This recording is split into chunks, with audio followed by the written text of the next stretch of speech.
OTB AM. The Sports Breakfast Show from Off the Ball.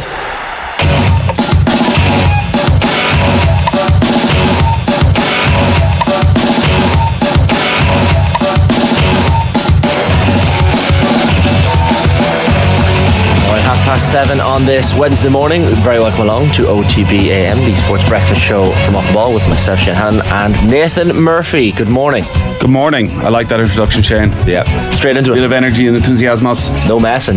Colin Boohey, good morning. So I was trying TV last night, and at this time of the year I kind of flicked between BBC One and BBC Two. This is one of those times. For reasons I'm sure that you can understand. Of course. Yeah. So it defaulted to TV and went straight to BBC One last night. Who's on the screen? Live on The One Show with Jermaine Genas. Andy Ridgely. Oh, who's Andy Wham. Ridgely? From Wham. Right. Who's Andy Ridgely? This guy had never heard of Club Tropicana. Had never heard of the song Club Tropicana until 7:25 a.m. yesterday. Not that I hadn't heard of it. I had heard of it, but it wasn't on it's not my Spotify playlist. Like Cameron, who's much your junior.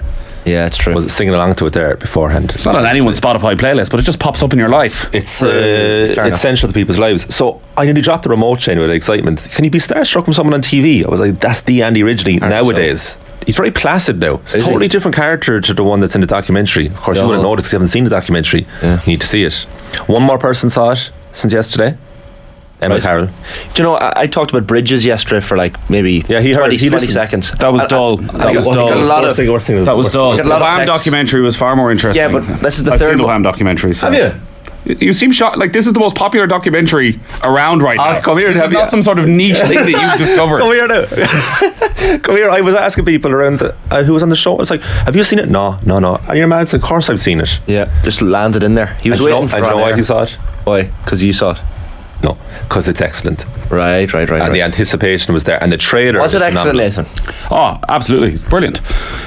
Just in that, much like, I'm not going to compare it to the Beatles documentary Get Back, but again, this narrative is built up for decades around Lennon and McCartney and their falling out, and actually this was like the brilliance of Get Back was sort of the genius in the monotony of them just sitting there and getting on and chatting and creating some of the greatest songs of all time. And obviously around Wham there's that sense that, well, George Michael went here and Andrew Ridgely was just left behind.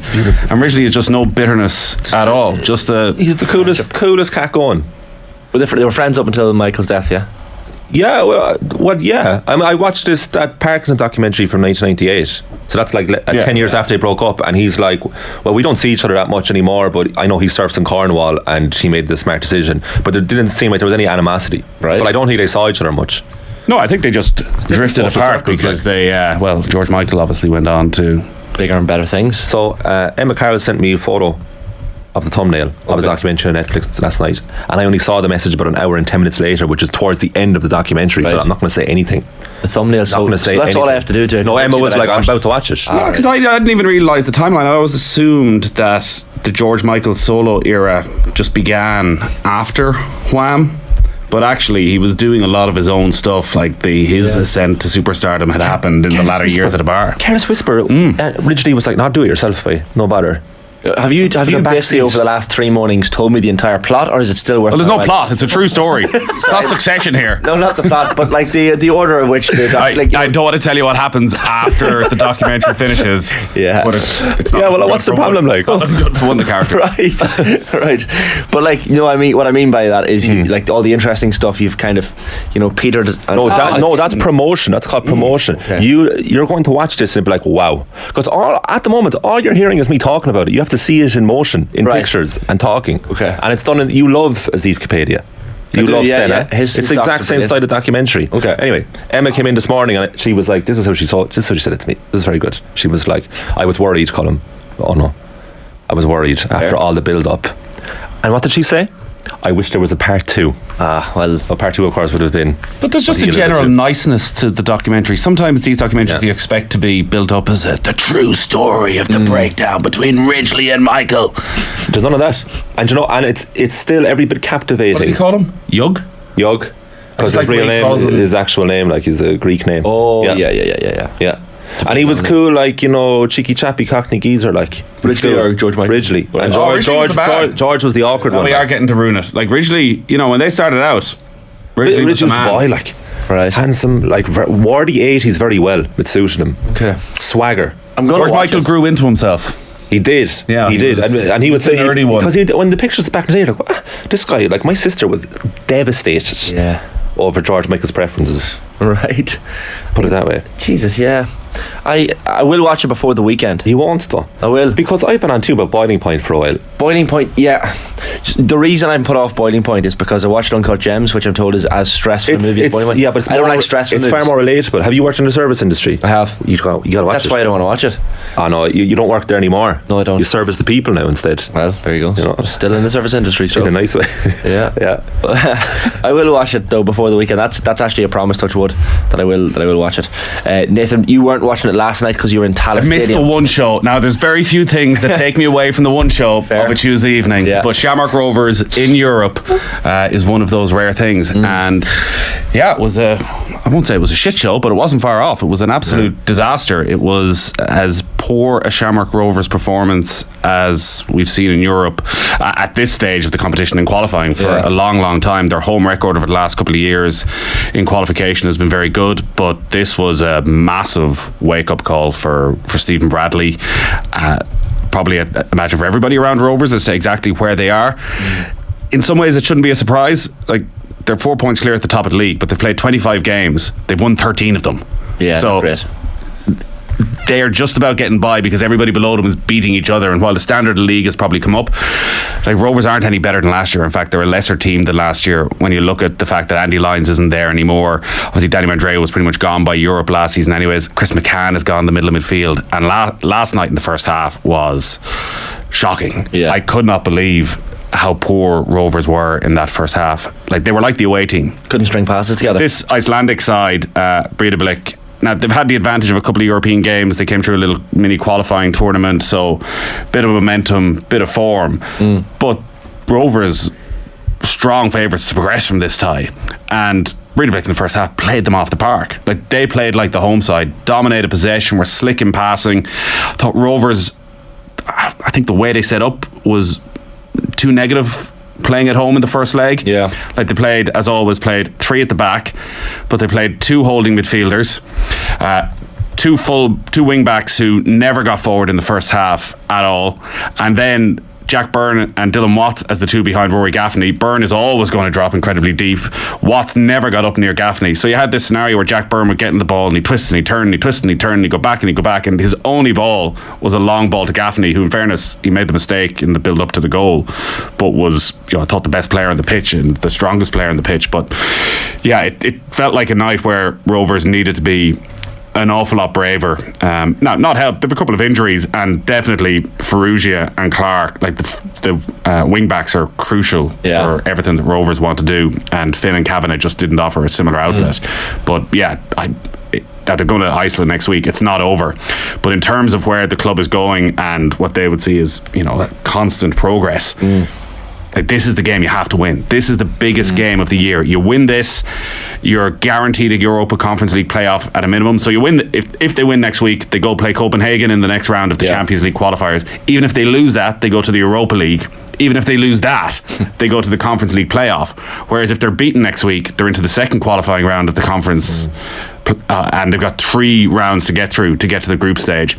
So I think there'll be a bit of soul searching. I was watching Wimbledon yesterday, and they cut to the crowd at one stage, and they're like, there's two gentlemen enjoying their afternoon. I don't think they fully realised it was Dermot Desmond and JP McManus who were just sitting in the crowd. A lot is made of Dermot Desmond's investment. I think they need to invest some more. Like, you cannot afford to keep losing quality young players and not bring a level of quality in. And it's an ageing squad, and they really looked at last night, and they've looked at probably throughout this season. They're 3 games without a win and 3 games without a goal as well. Yeah, like, has Stephen Bradley hit his ceiling? I know they're 4 points ahead of top.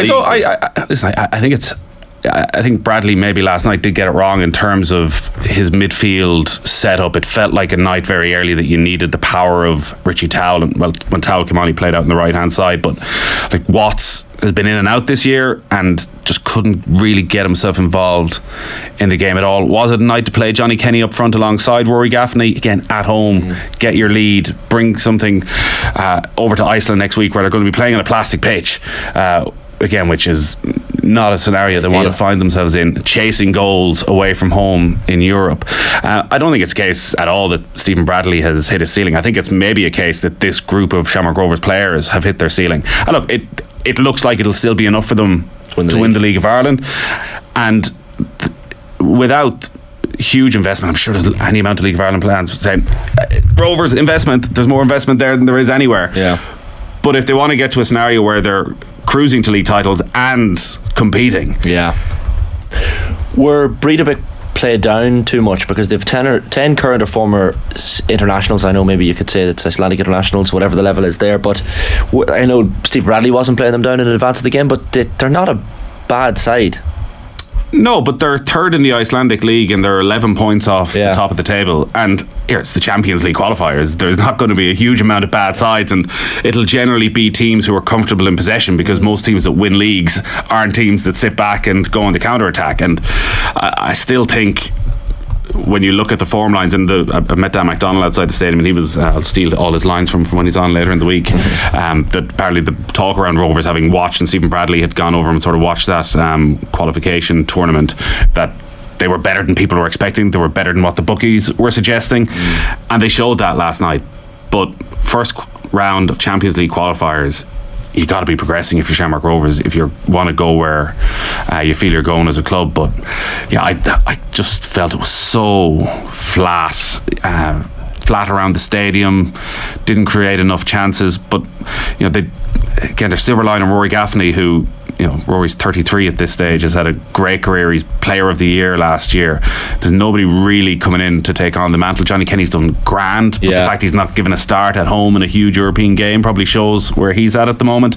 And I definitely think the selection in midfield, like Jack Byrne didn't have he's been in a really good run of form probably up to the last couple of weeks. He got on the ball plenty, but just didn't seem to have any options at all. Now Ferrugia should be back next week for the second leg, and he alone, I think, would make an enormous difference. And Trevor Clark's had a good season since coming in place of Andy Lyons. But if they lose, and if they go out here, they have a mountain to climb to qualify for the group stage of the Conference League, which I would think is sort of the minimum requirement. Should the free kick have been saved? Yeah, I was down the other end of the ground, and it looked very central. It was an absolute rocket. It did look very central, and the wall was a bit flimsy, and I don't know, can you see it late if it's that far out? What was it, 30 yards out pretty much exactly? It did look as though it was a bit central. And again, another injury, Alan Manis was on the bench, maybe he comes back. Leon Pole's done okay, but I don't think he's of the quality of Manis. No, definitely not. Yeah, it was a strange free kick, one of those where you see it first and you're like, oh, this is top bins, then you see the angle from behind the goal, you're like, nope, not quite. Just to mention what's coming up between now and 10 o'clock on the show this morning with myself and Nathan, we will have Keith Treacy shortly, around 10 minutes time or so, to look back more on that Shamrock Rovers game. Anthony Moyles 8:10 to preview the All-Ireland Senior Football Championship semi-finals this weekend, but also the Tailteann Cup final between his own Meath and Down. Mickey Graham has departed as Cavan Senior Football boss this week after 5 seasons in charge. He'll be on the show around 8:35. Keith Wood then 9 a.m. He's going to pick the 5 best tries for which he was on the pitch. So top sentence, isn't it? Yeah. That's how we're selling it. I've had easier ones, but but look, that's how we're selling the stat will be good. It'll be a great the choices are very good. Just like 2 weeks ago with Keith, you had to be there. Always good picks. And Michaela Walsh, then the boxer, who was on last night's show from 9:30. But 8 days to go until the Republic of Ireland's first World Cup match against Australia in Brisbane. I'm delighted to say, coming in live from Brisbane for the first update chat is Kathleen McNamee. Good morning, good night, what time is it, Kathleen? It's a bit of a good evening here. It's 4:45, so in the evening. It's perfect time for you. This is perfect. Looks it, yeah. Yeah, well, I'm actually just in the media room. Everyone else is outside. The team just started training there about 10 minutes ago. Chatting to Vera for a little bit as well beforehand. So it's the first time we've got kind of close to the team since arriving. All incredibly jet lagged, and I don't know how coherent we were when we were talking to them, but they seem in good form. How so the jet lag, it hit you hard and hit you fast? Yeah, I got into Brisbane about 11 o'clock in the evening, the time, Australian time, and for some reason I just keep waking up at 2 o'clock in the morning and not being able to go back to sleep. So yeah, I've been up since 2 o'clock this morning, feeling it a little bit now at 4:45 in the evening, but also hopefully over the next couple of days. I've been given some hints and tips by some locals here who are watching open trainings, people who are originally from Ireland and here to celebrate the team. Actually, one of them, I asked them who their favourite member of Off the Ball was, and Shane, you were the person that they said. So I said I would pass on my Who are you talking to? Who are these people? Like God. I have video and audio evidence of it, which I can send through to you. The egos, you've just heard two massive egos in this studio, Kathleen. Two huge egos. Kathleen, does that mean you asked that person twice? So then you said, who's your favourite? And then I'll do it again there for video and audio. No. As in, I had it, like, I was already chatting away to them about like why they came here to visit the team. Guy has lived here for he's lived here for 30 years, and he puts AM and also the weekend show up on the big screen on the TV and watches it on YouTube. What's his name, Kathleen? Noel. Shout out to Noel. He's great from Belfast. taste. Noel from Belfast. Great taste. It's my uncle Noel up in Belfast there. No, it's not. Shout out to Noel. Look how happy you are. Like, two lads. Look at this. These are both devastated. I can't believe it. I'm not. I'm just interested in Noel's taste. That's all. Two lads got it. Document. So you're meeting some well versed and mature Irish fans over there. Are there many Irish fans you're bumping into on the street, anecdotally? Not so many on the street so far. I think a lot of people are still just flying in from just talking to the couple of people that are here at the open training session. Actually, a lot of the people that are at the training session are just from Brisbane or have been living here for a while anyways. There's the Queensland supporters group, so they welcomed the team into the airport when they flew in. You guys might have seen the viral photos of Katie with the baby and the whole team with the baby. It was on the front pages of some of the papers at home.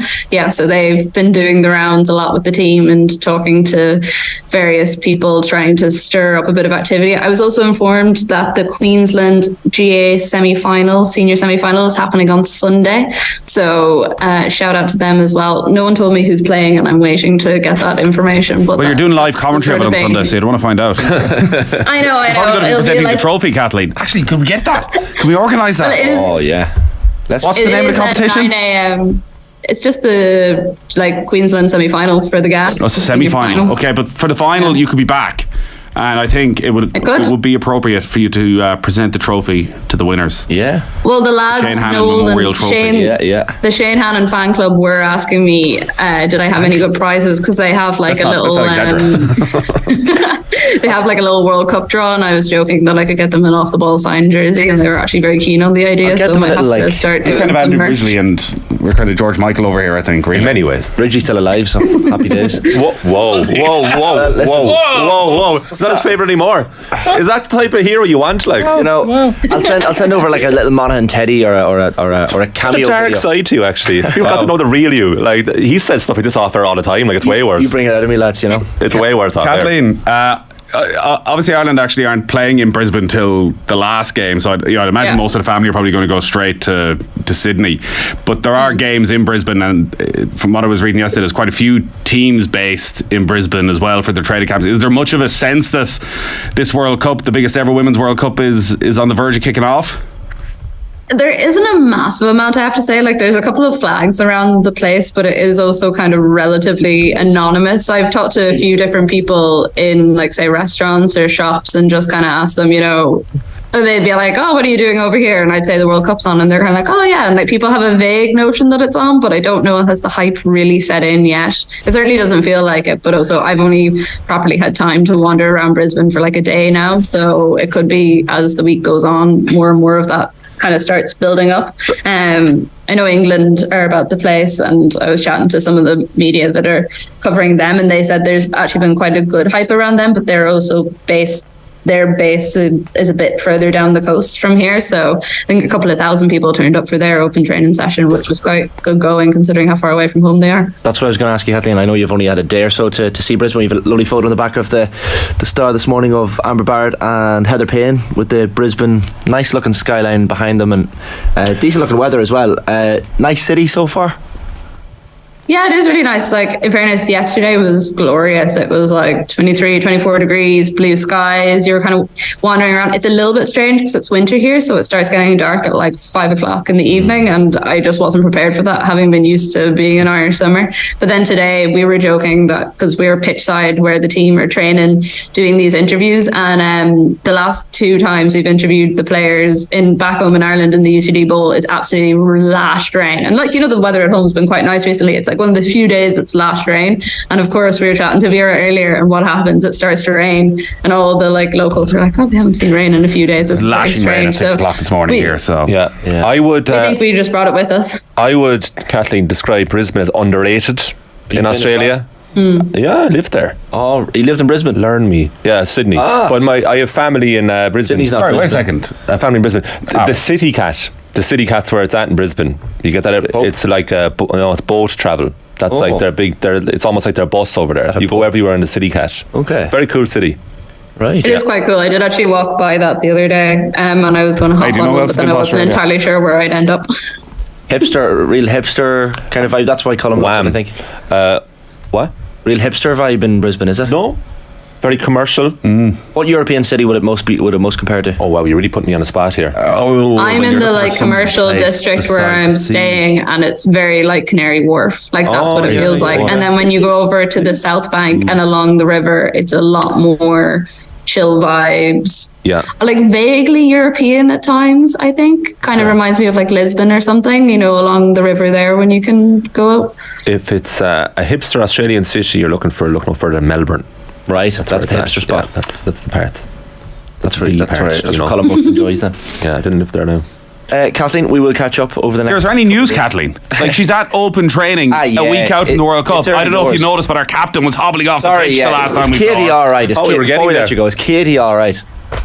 Katie McCabe is absolutely fine. She is in full training out there. She had a scan before the training session and everything. And she's been reviewed for the last couple of days. There are no injury concerns with the squad at the moment. From what I saw when I was out there, the only player who was training slightly to the side was Rusha Littlejohn, but also she has been doing that for the majority of training sessions this entire build-up. So I think, like we talked before on the show about the fact that she, you know, stopped playing with her club kind of early to make sure that she stayed injury free. So possibly just that. But yeah, team is all fit and ready. Vera's excited.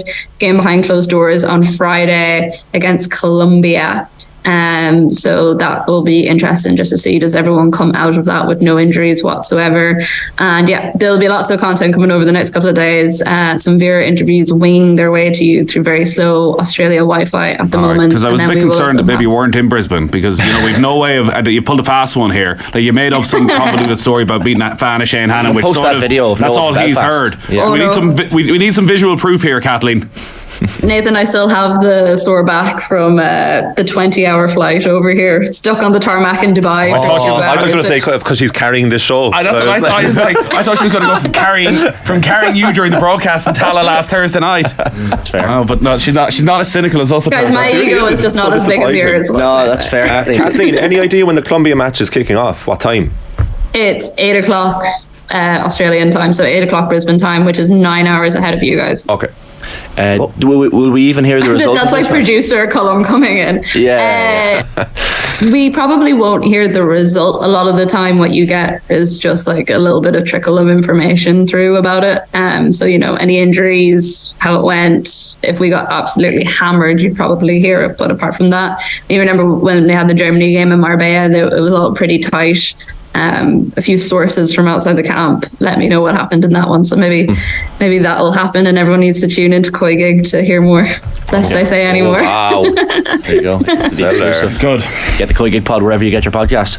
Kathleen, we'll check in again across the next couple of days before that Colombia game. Thanks a million for hopping on this evening. Sounds good. Thanks, guys. Enjoy the City Cat.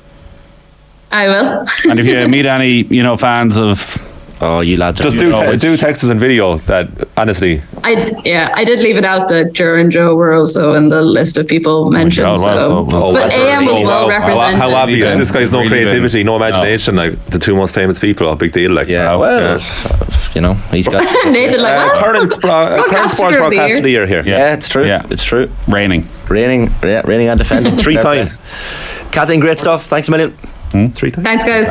Great stuff. As I try to deal with these two lads mumbling beside me, it's never easy dealing with the egos in the studio, but this morning it's particularly difficult. Probably the most egotistical. Yes, sorry, go on. Would either of us be the most trusted person in Ireland? Would we be on your short list? Sorry, obviously the front page is dominated by a certain Ryan Tubridy, Dall-Out War, the front of the Star. Described yesterday by his agent as the most trusted person in Ireland. Yeah. That's hence the who is the most. Let us know in the comments who is the most trusted sports person in Ireland. It's Katie. You want to trust your sports people? It's Katie Taylor, isn't it? Not, is it? Well, she's not in Ireland, but she's most Irish. Micheala Walsh for me. Oh, Trusted sports person. You trust him. Well, with the way RTE is going, you're like, let's keep an eye on these things. It's true. Shane Lowry. Yes, I suggested Lowry. What's earlier, trusted but mean? then Exactly. I think Shane is the most. I think Shane Lowry is the most popular sports person in Ireland. What's trusted? Padraig Harrington would be trusted, wouldn't he? Harrington you would trust. Yeah. Like trust him with your life, that's the kind of vibe. Make a good decision for you. Would you trust? Harrington can be a bit mad. Is the other thing. Yeah. Who else would you trust? Yeah, I think Harrington is definitely well-rounded enough that he would be near the. If I was to hand over a major life decision to somebody, Not my answer. I think Harrington would be near the top. It's Seamus Coleman. Yeah, that is a great answer. He's the most trusted sports person. Answer. I'd let him do. I'd trust him with my life. 100%. Here's how good a guy Seamus Coleman is. David Myler, who's one of his best mates, and you wouldn't say this about one of your best mates. He goes, type of guy you wouldn't mind your daughter marrying. See, that's the definition of trust. Yeah, Coleman would be. That's a high bar. Coleman, that's a great shout, Shane. Yeah. Let us know in the comments though if you have any other thoughts. They love you all around the world. Well, this is it. Noel in Belfast knows his stuff. So any comments coming in Sexton we trust, says Tennis Tank. People are commenting on their favourite bridges. Robert Hughes says Sydney and Brisbane bridges, 2 great bridges. Are they commenting? Cian Rowe says Joe Dolan Bridge in Mullingar, sensational. I don't know, Shane. If we're talking about bridges in Australia, I can think of a rather more impressive one than the one in Brisbane. Possibly, yeah. There is a pretty famous. I've been up on top of the Sydney Harbour Bridge. Oh really? Have you been on top of the Sydney Harbour Bridge? Oh, Cullum stand up. Panda Cullum there. They can't show us. It's the crotch shot they've all been waiting for. Go on. Great stuff, Cullum. Thanks a million for joining us. 7:56 a.m. on this Wednesday morning's OTB AM with myself and Nathan up until 10 o'clock. Up next, we're going to have Keith Treacy live in studio. First, though, Aisling talking with the Shamrock Rovers manager Stephen Bradley after last night's match. Rory Gaffney had chances, especially in that first half. I think it was 15 minutes gone, and it was just well saved. Graham Burke coming off the bench, thought he had a great impact. Yeah, we had really good chances. We had the best chances of the game. I think they had one header in the first half. That's the only chance they had in the game. We got really good chances first half and second half, and we just didn't obviously take one, but that's the way it goes sometimes. We were frustrated that we couldn't take one of them, but like I said, that's the way it goes. Yeah, it's disappointing to go to Iceland now, the second leg, a goal down. It's not going to be easy. No, it won't be easy, but we knew tonight wouldn't be easy. They're a good side, and I think they showed that for parts of the game. But like I said, when we played to our levels and we showed that we're more than a match for anyone, and I feel if we bring them levels to Iceland next week, I have no doubt we can win the game and go through. 7:58 a.m. on this Wednesday morning's OTB AM, the sports breakfast show and off the ball. Myself and Nathan until 10 o'clock. Keith Treacy joining us in studio as well. Morning, Keith. How are you, lads? Alright? Keeping well. Stephen Bradley, a little bit downtrodden after the match last night, I think it's fair to say. But he kind of said it in advance of the game. He expected this Breida Blick team to be dangerous enough, and right he was. Yeah, he was very right. I think a lot of people were reading into the rankings and thinking, Rovers will go and beat them. But the first 45 minutes from Rovers was really poor for me. I think obviously they haven't been great in the league. I know people will be screaming they're top of the league, but for me they just haven't reached the levels that you would expect of that team and that squad. So I think it just rolled in. The first 10 minutes, Sean Hoare loses his man in the 6-yard box. The header goes straight at the goalkeeper. That easily could have been 1-0 down. That's the first 10 minutes. And make no mistake about it, when you come in and you start training your first day of pre-season, you start talking about Europe. The Irish clubs start talking about Europe. I know they do. So Shamrock Rovers have been looking forward to this. So to start as slow as they did, I just don't understand it. So, but look, I give Breida Blick a lot of credit. I think they were better than a lot of people thought they would be. And even in the 92nd minute, I think they had a wide free kick and they put 7 people in the box. Yeah. So they came to play. They didn't come to sit back and see what Rovers have. They came game, and I think they felt Rovers' power, and I think after that, I think Breidablik will be even more confident now going into the second leg. So look, it's by no means done and dusted, but Rovers need to go there and win the game, which is going to be very, very difficult. I know the vibes out of Stephen Bradley were that they knew what Breidablik were going to bring, that they were better than what, say, the bookies were suggesting and what people were talking about in advance. The sense at the ground was that it caught the supporters by shock how good Breidablik were, and I do wonder with the players as well, with how fast they started the game, because Rovers last year, okay, at time in qualification it was the second leg and there was a sense that they'd nothing to lose, but they came, they attacked really good teams, performed very strongly, but 20 minutes into that game you're going, like, this team are a step above where Rovers are.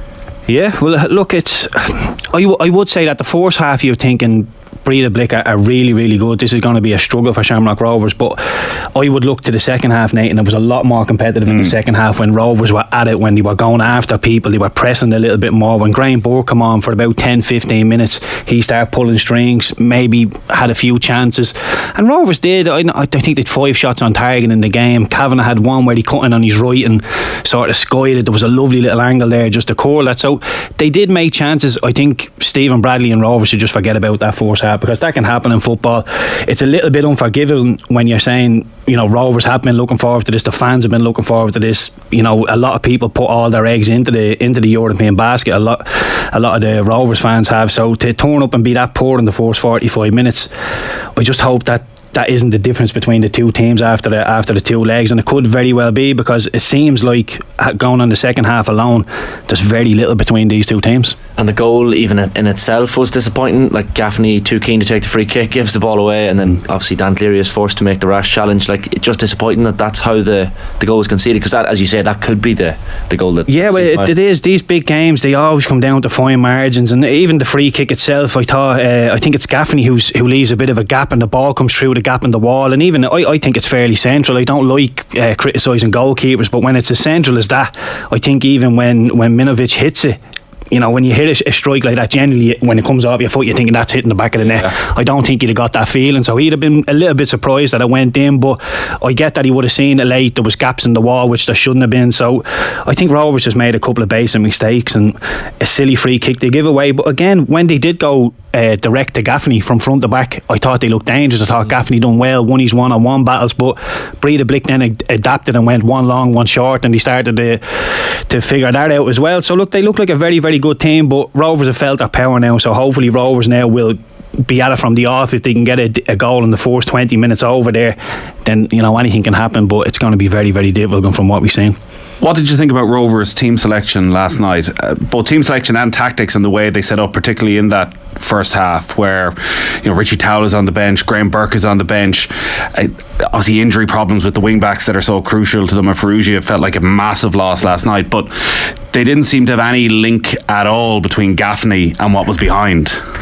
Yeah, well, I think that was obviously down to I'd like to see Graham Burke play from the start. Whoever you want to take out there, I'd have just wedged him in somehow. I think his goals return so far in the league has been really, really good, and you play your best players in the biggest game. But look, Stephen Bradley generally gets it right, so I'm not sure what's going on in the background, if he has a niggle or he's not feeling 100%. So I'd have liked to see Graham Burke in there. But the reason I think Rovers couldn't play through the middle is because Breidablik were really, really good. They were showing them into the pitch, and they were setting little traps all over the place, and as soon as Rovers did go into the middle of the pitch, they were closing the door, they were nicking the ball. And look, I do think, I say it all the time, there's only one team in club football that can demand that they play in every asset of the game, and that's Manchester City. Anybody else, if the press is good, play away from it. You see them once or twice, they're standing on the halfway line. If you start clipping balls into the channel, and I know Rovers did do that a little bit more in the second half, they will eventually back off. So to keep forcing it, I think was playing into Breidablik's hand. I think the press was good. Sometimes if the press is good, you keep playing over the top until it gets a little bit looser, and then you find the gaps. You could argue this has been coming though. Like, look at Rovers' results this season. Okay, top of the league, but 25 games, what was it, 13 wins, 8 draws, 4 defeats. Like, they've come back to as much as maybe Dundalk, Pats have improved this year, maybe Derry haven't kicked on the way people have expected. Like, Rovers have come back to the pack. Yeah, maybe. I still feel they're in second or third gear. To be top of the league and saying they're in second or third gear. But you could say that before last night, because if you're going to click through the gears, last night's the night you do it. That's it, but it really isn't that easy, and believe me, it took me a big chunk of my playing career to believe that, to understand it's not a tap. You don't just turn it on and off when you want. It has to be an all the time thing. So Rovers being in second and third gear in the league and still winning games, still being top of the league, they probably just got a little bit comfortable and thought we'll be okay and we'll turn it on when Europe rolls around. I guess the question I'm asking is, because I think an awful lot of people would have felt watching Rovers that they are in second or third gear and it's going to happen. Actually, maybe that is them at their best. I don't think so. I think with the individual talent, I think if you get them all them players playing properly, Jack Bourne, Graham Burke, even Aaron Green, I like Gaffney as well. I love as a player. Ferrugia is a big miss when he comes back in. I do think there's a lot more to come, and Stephen Bradley knows it. And when you listen to Stephen Bradley's interviews, he doesn't panic. Even last season when he weren't playing well, the start of this season, he said, "Don't worry, it will click." He knows what he has in the dressing room. So there's an awful lot more to come, and hopefully when they play next week, hopefully Rovers take Breidablik by surprise and are a little bit better than they're expecting. The concerning thing is, and the Breidablik manager made this point after the match last night, Rovers have more European pedigree, they have a bigger budget, and they're a bigger club than Breidablik. That is that famous line with Sean Boylan, get your shyness out of your back pocket. Like, the Irish clubs need to start taking these games by the horns, because this is a match that Rovers should be winning on paper. Yeah, see, you can buy into that. A lot of the media will come out and say that, and you buy into the rankings and you think, okay, on paper we should beat these, but they're sprinkled with Icelandic internationals. There's some internationals knocking around, so they do have some pedigree. The way they tried to play football, and like I said, in the 92nd minute when they're putting 7 players in the box, this is not a shy team. This is a team that want to play football. So even that in itself would tell you that they're a confident bunch of lads, and the way they knocked it about in the middle of the pitch, some of the 1-2 stuff, the way they press, and they're all athletic. They can all get around the pitch. Even the centre halves are quite athletic as well, so when they have 3-2 at the back, they can cover up the ground. So look, they do have weaknesses. The high line is a weakness. They do put an awful lot of bodies forward to the press. Once or twice we did see Rovers, Jack Bourne flicking it round the corner, one touch stuff. It's dangerous stuff. If you lose it, they're in your final third, but if you break the press, you're running at their back 3. So it's very, very dangerous stuff, but it's great to watch, and Rovers will have to get it right next week. I think as well, it is very difficult to acclimatise isn't the right word, but when you go to European football, you're playing champions, you're playing the best teams in their league. So and I think Stewie was getting a bit of stick after the coverage last night for saying that Rovers aren't being pushed hard enough in the League of Ireland by what's around them, which, considering the way the league table is and not exactly running away with it, it's hard to criticise those around them there. But Rovers dominate possession in pretty much every game they play in Ireland, because they're the best team, because technically they have the most gifted players. Jack Byrne can run the show in the League of Ireland. Like, this team, Breidablik, they won the Icelandic League. They won it by being the best team, by being the most comfortable on the ball. There's very few teams who win their league by sitting deep, by coming at you on the counter attack. So Rovers probably aren't used to playing against a team that are technically as good as that side were last night, even if they're not one of the best teams in Europe. Yeah, that's true. And look, Breidablik obviously won the league last season, and I think they lost 2 or 3 of their better players, so that was the reason I thought they'd be weak and then Rovers would raise their game. So I expected it to be a very, very tight game overall, but I thought Rovers might be able to nick it. But look, Breidablik are very good, very compact on the ball. They make very few mistakes, and they are good, but there is weaknesses there. When Rovers did play 1 or 2 touch, you can see them starting to make holes. They were making rash challenges, but like I say, it is going to be difficult for Rovers. Nathan's right, they're not used to not having the ball, but sometimes you have to just fight fire with fire. If a team are possession based, the way to hurt them is when you nick it, go straight for the jugular. Now teams will generally do that to Rovers, so they will know how to do it, and they just, maybe if you get somebody up front with Gaffney at times, I thought he was decent last night, but I did think he was isolated. Yeah, so if you get again somebody at home up there, in Europe, should that is it not a night where you have to put Johnny Kenny up there, or you put Towell right up alongside him, the physicality of Towell getting in there? It just felt at home. now they've put themselves very much behind the 8 ball going to Iceland, that they needed to show a little bit more ambition. Yeah, look, I think that Stephen Bradley and Rovers were thinking, listen, we'll put out our team, we'll do what we want, and I don't mean that in a cocky way. I just think they thought on paper we're better than Breidablik, we should be able to have our way with them, but Breidablik obviously knew they had something up their sleeve. So I do think now next week Stephen Bradley will get a little bit more down and dirty with the tactics. He might play 2 up front, he might go from back to front a little bit more, so I do think tactics will come into it a bit more. But yeah, I think maybe even the Rovers fans, like you said, Nathan, were a little bit quiet after the start. I think even they were took by surprise with how good these were. It was interesting, the wording of Stephen Bradley after the match as well. He didn't say, sometimes you're accused of not showing teams enough respect in Europe, but he said we showed them too much respect, which is a fair point. Probably you can sense that by the way they set up. Yeah, well, it can be a bit of a surprise when you set up and you're not quite sure what you're going out to, and all of a sudden you're thinking, oh my God, these are decent, and you go chasing shadows all of a sudden. But to be fair, again, just forget that first half, because the first half they were so passive. They were standing off people. I remember seeing now nothing came of this, but Dan Cleary was on the halfway line and their left winger just literally skipped past him. Dan Bourne sold himself, and I was thinking, you can't do that at this level of football. You can't do that. You either drag them down, you go and jockey them, you slow them down, you force them inside the bodies. You can't just sell yourself. Now they recovered and nothing happened, but it's just little things like that. You think, what is going through your head there? You're not thinking about what's behind you, and it just needs to be a little bit sharper all over the pitch from Rovers, and they can't start like that over there. They're not as good as last year as part of the problem. Like, if you look at what they've lost from probably just over 12 months ago when Mandreo left, Andy Lyons is gone, like Chris McCann became a really big player during the European campaign last year. They haven't been able to replace them with similar quality. Alright, Trevor Clark has done well this season, but missed out last night as well. It feels as though they're in a little bit of limbo in that they have enough resources to be the best team in Ireland, but it doesn't feel as though the resources are there to kick on to being a really strong competitive European side year on year. Like this, missing out in Conference League football even this year would be a huge setback.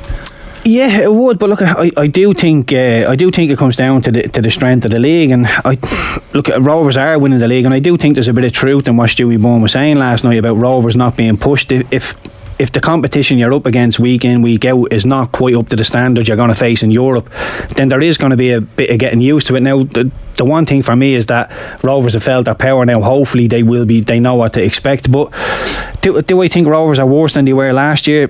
Maybe on paper. I think Lyons is a big miss, but again, Ferrugia, I think it will be okay when he comes back. So I think 1 or 2 injuries, I think there's an awful lot more to come. I think they've the best squad by a country mile in the league. There's an awful lot more to come, and I just think they're underperforming at the minute. I'll put you in an awkward position. One of the things Rovers have done very well over the last few years is obviously look around the league and bring in players, young players, to strengthen themselves.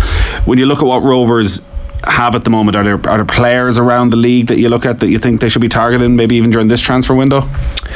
Possibly, but it's very hard to do any business just at the minute. Well, for Rovers in this league, I'm sure they could have the pick of anybody in the Irish league at the minute, obviously having Europe. But look, there is little gems in there. I think there's great little footballers, but I'm not sure who they could go out and get, to be honest with you. I like the likes of Darren Markey at Drogheda, little diamonds in the rough, people like that. But look, I don't think it's the amount of bodies. I'm looking at the bench last night, the likes of Aaron Green, people coming off the bench. I think the squad is strong. I think it's fine. I think they'll win the league at a canter this season. So they just need to be a little bit more on it in Europe. I don't think they're as weak as maybe their first 45 minutes shown. Just looking at their record away from home in Europe, like the last few years, so since they've beaten the Icelandic team Stjarnan in 2017, they've managed only 2 wins in 14 away ties in Europe. So that's concerning. That probably highlights the task that's ahead of them, maybe. Yeah, again, but I think that Stephen Bradley and Rovers, when they play away from home, they tend to play exactly they would at home. More positively. They play very positively, which, obviously now looking at the facts that they've only won 2-14 away from home, it could probably be viewed as a little bit naive. Maybe now they need to go and win the game. So look, I don't know, do you shut up shop for the first 60 minutes, just make sure Breidablik don't get on the scoreline, and then you go and throw the kitchen sink at them, or do you go and play open expansive football and you could be out of toy after 20 minutes? It's look, Stephen will go and approach this. He'll have a look at how he thinks how they can hurt them, but the number one thing is to try and keep Breidablik Breidablik out. If Breidablik score over there, it's going to be it's already an uphill battle, but it's going to be Mount Everest if Breidablik score. So the number one thing is a clean sheet, keep them out, and just get your front lads to express themselves a little bit more. Can't be as passive as they were, can't sell themselves like they did. And the one thing for me in the whole of the 90 minutes, Rovers had, a couple of minutes here or there where they were turning the screw, but very little momentum in the game. Very rarely were you thinking it's on the way, there's a goal coming here. There was little moments, but not enough pressure for me. Yeah, I think they just need to keep it tight away from home now, because now look, last year Ferencváros and Ludogorets are probably a step above what they're going to play this time, but they just made so many stupid mistakes away from home. It ended up costing them, because they were brilliant then back in Tala, that actually almost playing for extra time, being mature about this may not be the worst idea. Yeah, well, look, that's it. You just don't be out of the game at half time. If it's still 1-0 on aggregate, that's no problem. Just stay in the game, stick around. The longer it stays 0 all over there, the more they will get edgy, because they know a sucker punch could be on the way. So, look, I don't want Rovers to go there and play a low block and void pressure and just come under the caution. Hopefully, nick it on the counter. I do think there's a hybrid approach here. They can play a little bit of football, but when there's a 50-50 fighting ball in your own final third, just hook it into the channel. Don't be trying to get it down and play in them areas, not in the first half anyway.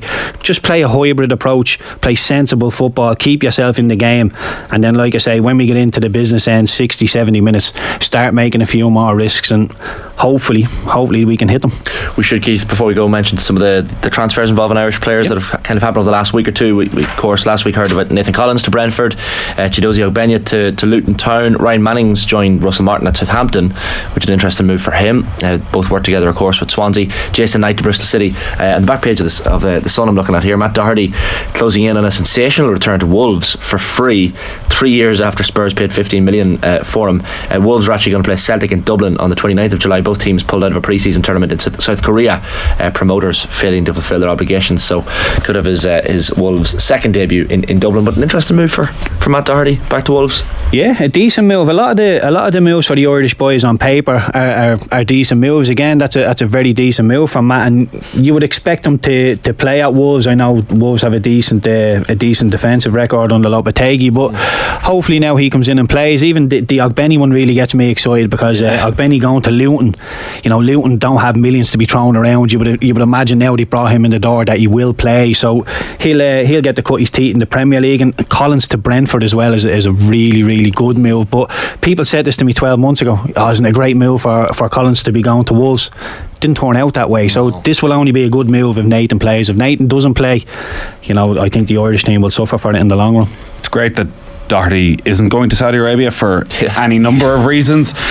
Wolves is just an interesting one at the moment, because it does seem there's a lot of issues around the club. There was speculation at the end of the season maybe Lopetegui would go because there was no money. The fact they've sold Nathan Collins, the speculation around Max Kilman. We sort of thought again this time last season Kilman and Collins would be the best young centre back pairing in the Premier League and would play together for 5 years. There's talk of Kilman potentially going to Napoli, another trying to keep him on a contract, but that would be the one worry, Matt Doherty, that he's going back to a Wolves side, albeit incredibly well coached, it seemed, by Lopetegui, that are in a bit of a state of flux. But from where he's been, he just needs to play football. It's been 6 months without any games at all at Atletico Madrid, and even the previous couple of years been so stop-start at Tottenham. If you could get anywhere back, there hasn't been as exciting an Irish player in the Premier League since that last season Doherty had at Wolves. It was exceptional. Yeah, we do. And look, when he plays well, Matt's a brilliant player going forward. There's obviously question marks on him in a 1v1 defensive situation sometimes, but going forward he's really, really good. But Lopetegui, hopefully when he gets him in the door, will stand them up, show him how to defend, and just be a little bit better, a little bit harder to beat in those situations. But look, he has everything he needs, and if he plays, it'll turn out to be a great move. And I do think Doherty will get back in there. I think he has a bit of a love for Wolves. I think there's something in him that just wants to do well for that club. So hopefully, that should be a decent match for Matt and for Ireland. Yeah, a couple of exciting signings. Keith, thanks a million for coming in as per usual. Great stuff. Yeah. Keith Treacy there with us on Wednesday mornings, OTB AM, the Sports Breakfast Show, and Off the Ball with myself and Nathan with you until 10 o'clock. Loads more still to come on the show between now and 10 o'clock. Anthony Moyles will be with us in studio very, very shortly. Mickey Graham, the former Cavan manager who's just left his role after 5 seasons in charge, will join us in around 20 minutes or so. Keith Wood then picking his 5 best tries from matches he was involved in. But up next, it is Anthony Moyles in studio. Back in a second. OTB AM. It's Galway versus Kilkenny. But not as you know it. It's the fastest I've ever seen you run in your life, bro. The Hurling Pod Live is off to the Bord Gáis Energy Theatre in Dublin this July, and you're invited. I'll be joined by my co-host James Skell and Paul Murphy on the night. Start the leveler, he'd say, and the tractor is coming after us. As we debate the highs and lows of the 2023 season and preview the All-Ireland Hurling Final. Plus, we'll be announcing some more hurling legends to take the stage with us. It was a ruck, I got confused. It's happening on July 20th at the Bord Gáis Energy Theatre. It's an exclusive off-air event. Tickets are limited, so don't delay. Go to offtheball.com/events for more. Bord Gáis Energy, proud sponsors of the All-Ireland Senior Hurling Championship. This is what inter-county hurling is it? That's why I should have said rugby. OTB AM. The Sports Breakfast Show from Off the Ball. 20 past 8 approaching. In fact, I'm an hour ahead of myself. On Wednesday morning's OTBAM, the Sports Breakfast Show on Off the Ball with myself and Nathan through till 10 o'clock. Anthony Moyles is in studio. Morning, Anthony. Morning, Shane. How are you? Keeping well. 3 o'clock this Saturday, the big one. The Tattler Cup final down in Meath. Is there the open top bus parade is booked in for Navan for Sunday afternoon. So Westmeath had pretty big celebrations. Did you? Yeah. Will there be similar celebrations in Meath? Potentially. Is there excitement for it? Hard to gauge, really. I think there is. They did a bit of an open evening the other day with the players, and I believe it was a good turnout. I wouldn't say it's at fever pitch, but it's maybe simmering under the surface. Like, are the flags out is my question. I haven't seen the whole pile now, to be honest with you. When was the last time you saw a whole pile of Meath flags? It's a while. You were playing. It's a while. Yeah, could have been. No, I think. Yeah, weirdly, there's junior championship actually this weekend. Weirdly enough, right? Not that may take much from it, but yeah, I think. Look, people are looking forward to it in the sense of I'd say people are just want to see the team develop and move on and try to obviously secure Sam Maguire football for next year. I don't know. There's a bit of a weird sense in me at the moment with the whole thing. I get that feeling anyway. In the sense that people understand that it's a rebuilding process. I think there are people who are well behind the team, but it's the same. It's a second level championship competition, and I suppose it's just not going to have that same kind of draw, and that's just being totally straight with you. I guess we won't know probably until this time next year what it all means for me is the other thing, because on the one hand, winning is a habit and a very nice habit, and maybe they kick on and they bring momentum if they win at the weekend into the league next year.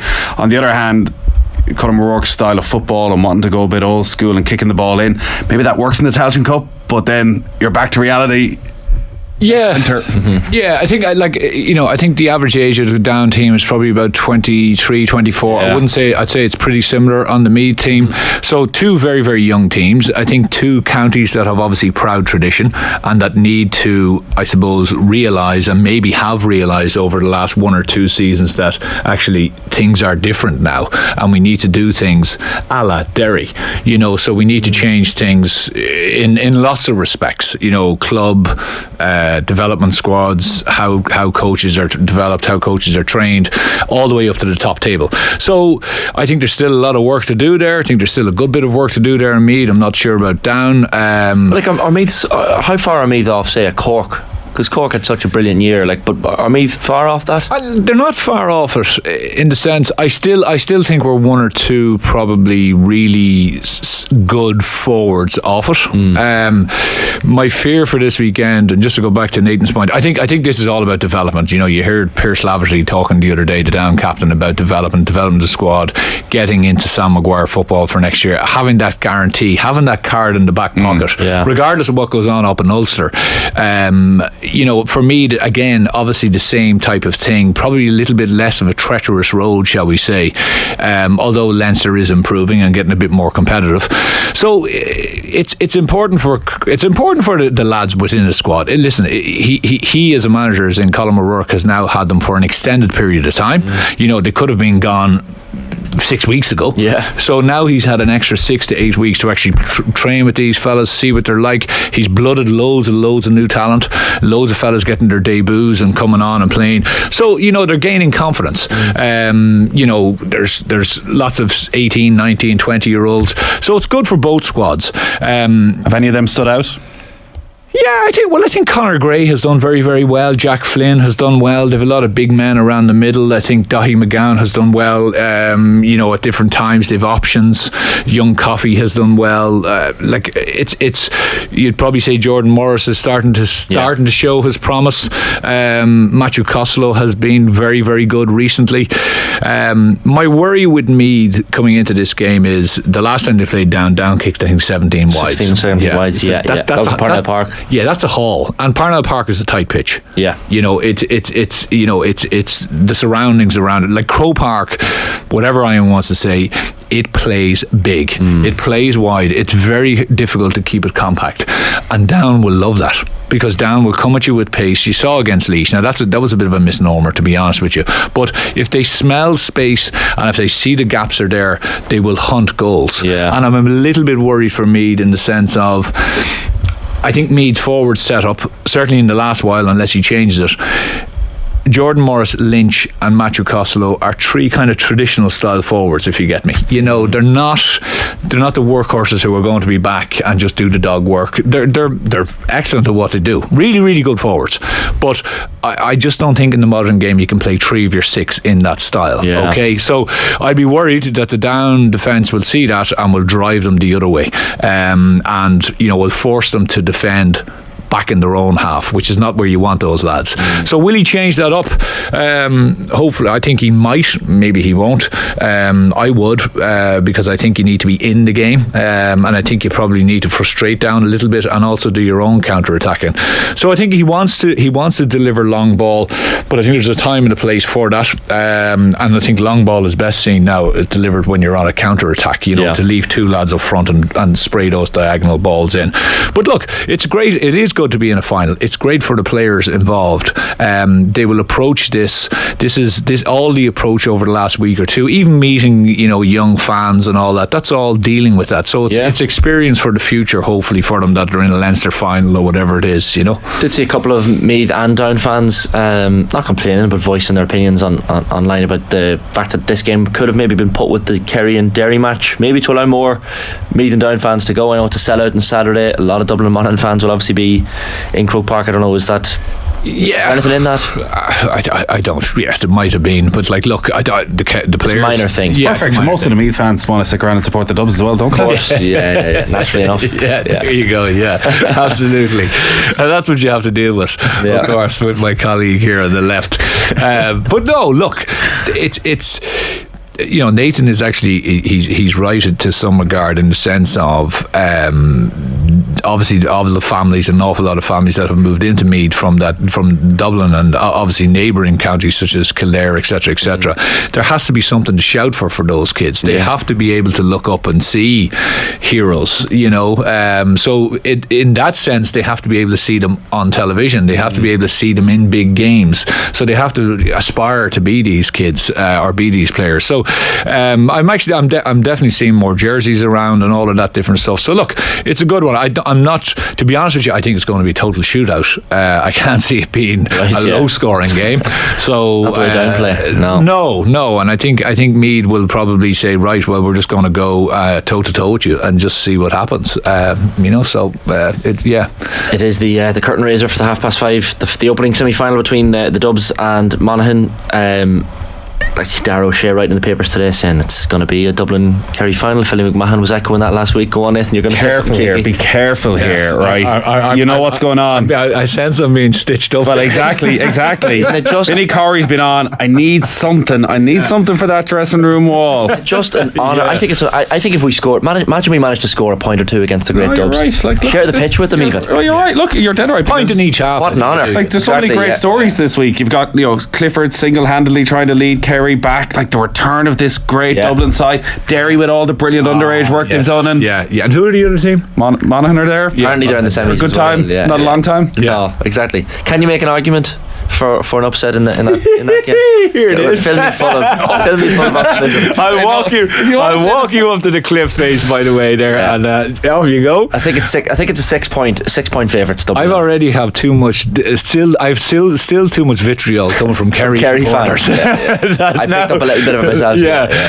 Can I make an argument for Monaghan? I can make an argument for Monaghan.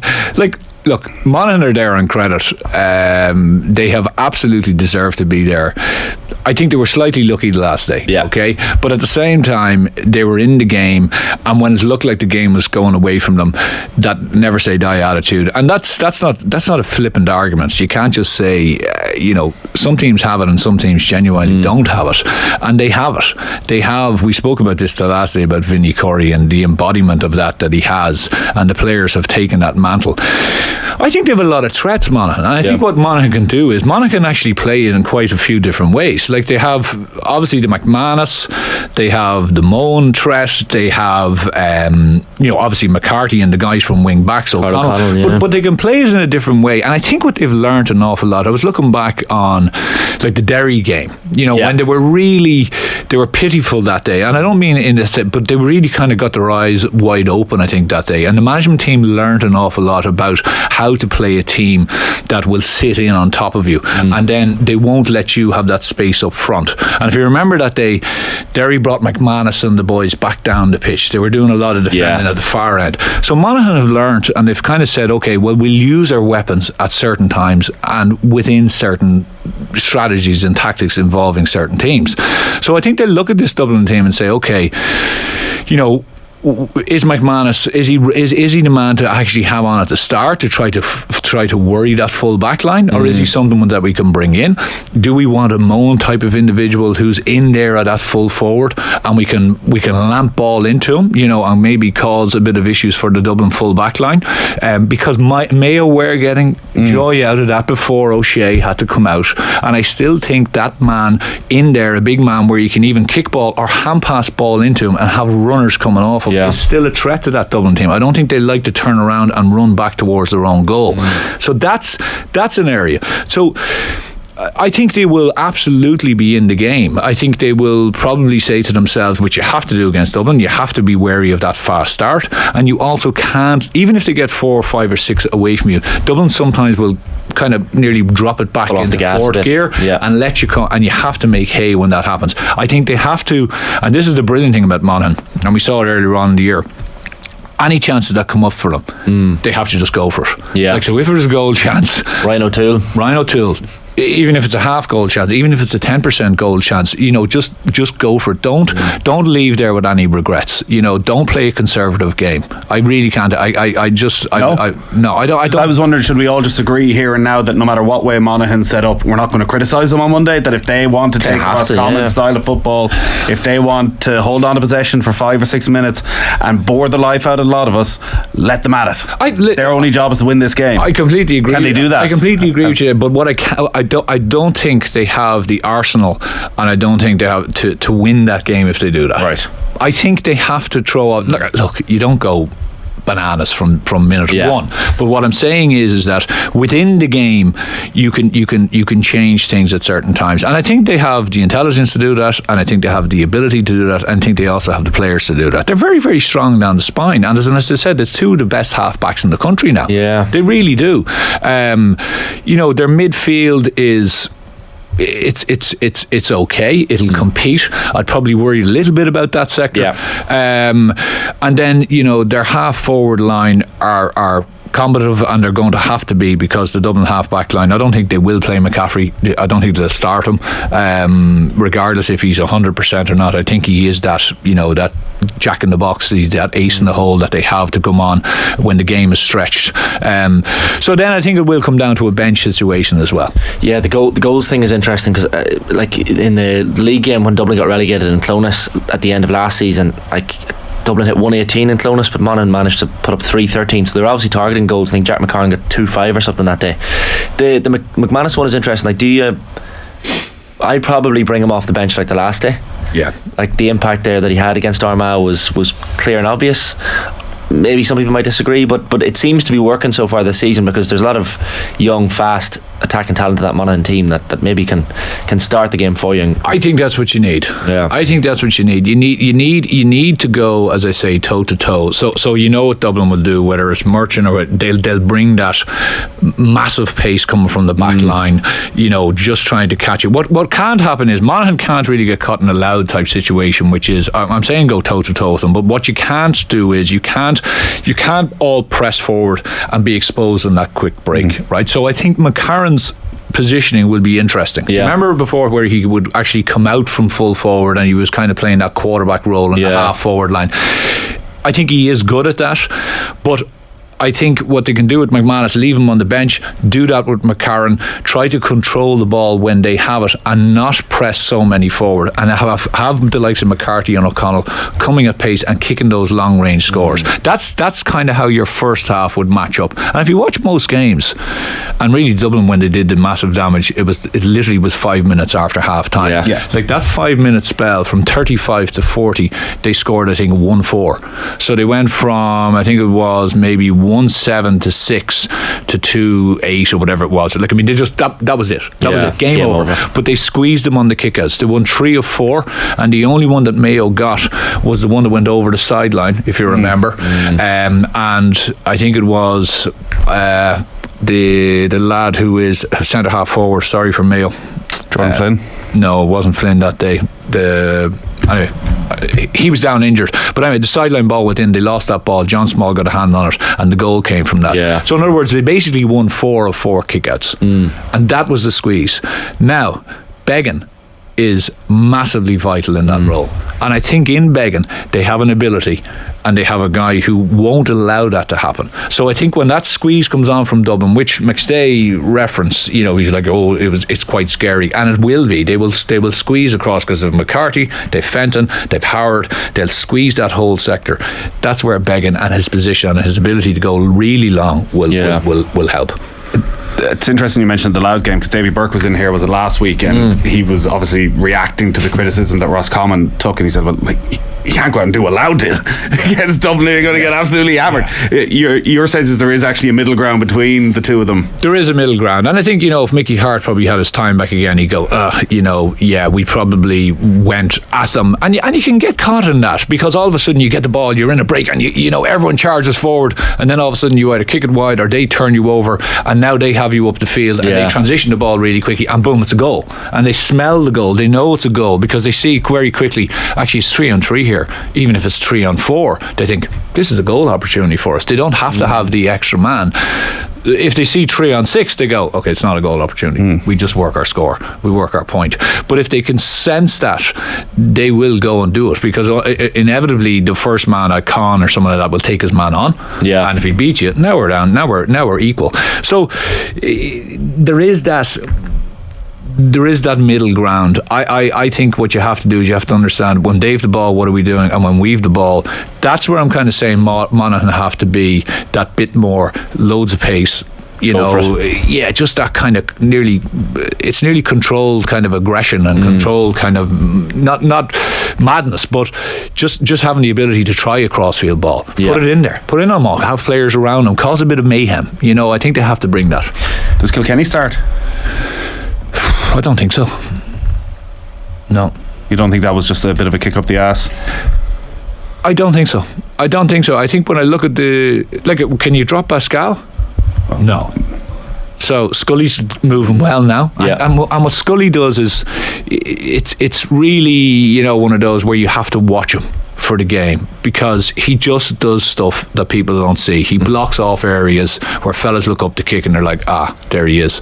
You know, he's always an out ball. Always an out ball. In your struggling in defence, you look up, boom, he's there, and then he'll bring it those extra 10 yards. So where fellas are struggling, you know the way sometimes he looks like he's kind of just languishing along, but he just injects that pace and he's moving away from you, and all of a sudden you're up the pitch. You know, Howard is absolutely back to what I think he was a couple of years ago, and then you've Con. I don't think he finds himself into that. Bugler is an interesting character in the sense of, again, sometimes he looks like he's playing within himself, but I think what they've said is that he is a more youthful Kilkenny, and he can give us a bit more on the scoring. If we're struggling with Con and we're struggling to decide, this fella will pop up with 3 or 4 points. So that's why I think he might struggle to get on. Derry Kerry at 4 o'clock on Sunday. A lot of Kerry fans tuning in right now, waiting to see what you're going to say about them. But Kerry for Sam, by the way, lump on it, all over it. Is there anything? 10 years. Second you wrote them off, I lumped on it. yeah, exactly. Like Derry, the way Derry play will be interesting to see how that fares against this Kerry team. Can Derry get the job done on Sunday, or is it a very, very tall order? I think they can. I don't think they will, but they can. I think if you look at most the games that Derry have played, if Derry get out in front of you by 3 or 4 points, they manage to control and squeeze the game. Now I know Cork got back to within 1 on a couple of occasions, but I don't think in that game Derry were ever. I thought they controlled it quite well. They never panic. I think they have an unbelievable kind of self-confidence and awareness of what they do and how they play. Like think of the journey that Derry team have come on. Like that, it's absolutely commendable for the whole county to win the minor during the week. Like they were absolutely brilliant. Dog shit. The minors are brilliant. But I'm just saying the counties, 5 or 6 years. I remember Joe Brawley writing about them, saying like, where are we going here? And to see where they have come to is fantastic. So, I think what'll be interesting from Derry's perspective, I think the game, I think it may not be a classic. Jack O'Connor has kind of already, kind of warned the Kerry fans not to get too upset about it, about the style of play. He understands it's going to be a total arm wrestle. I think the game within the game is going to be very interesting. From a Derry perspective, how will they move Morley from that central position? Tyrone fell completely into the trap and trying to play around the corner in the D, getting the Cannibals to come around the corner and trying to compress their attack. Very, very narrow, and Kerry just mopped that up. Derry will bring a lot of width to it.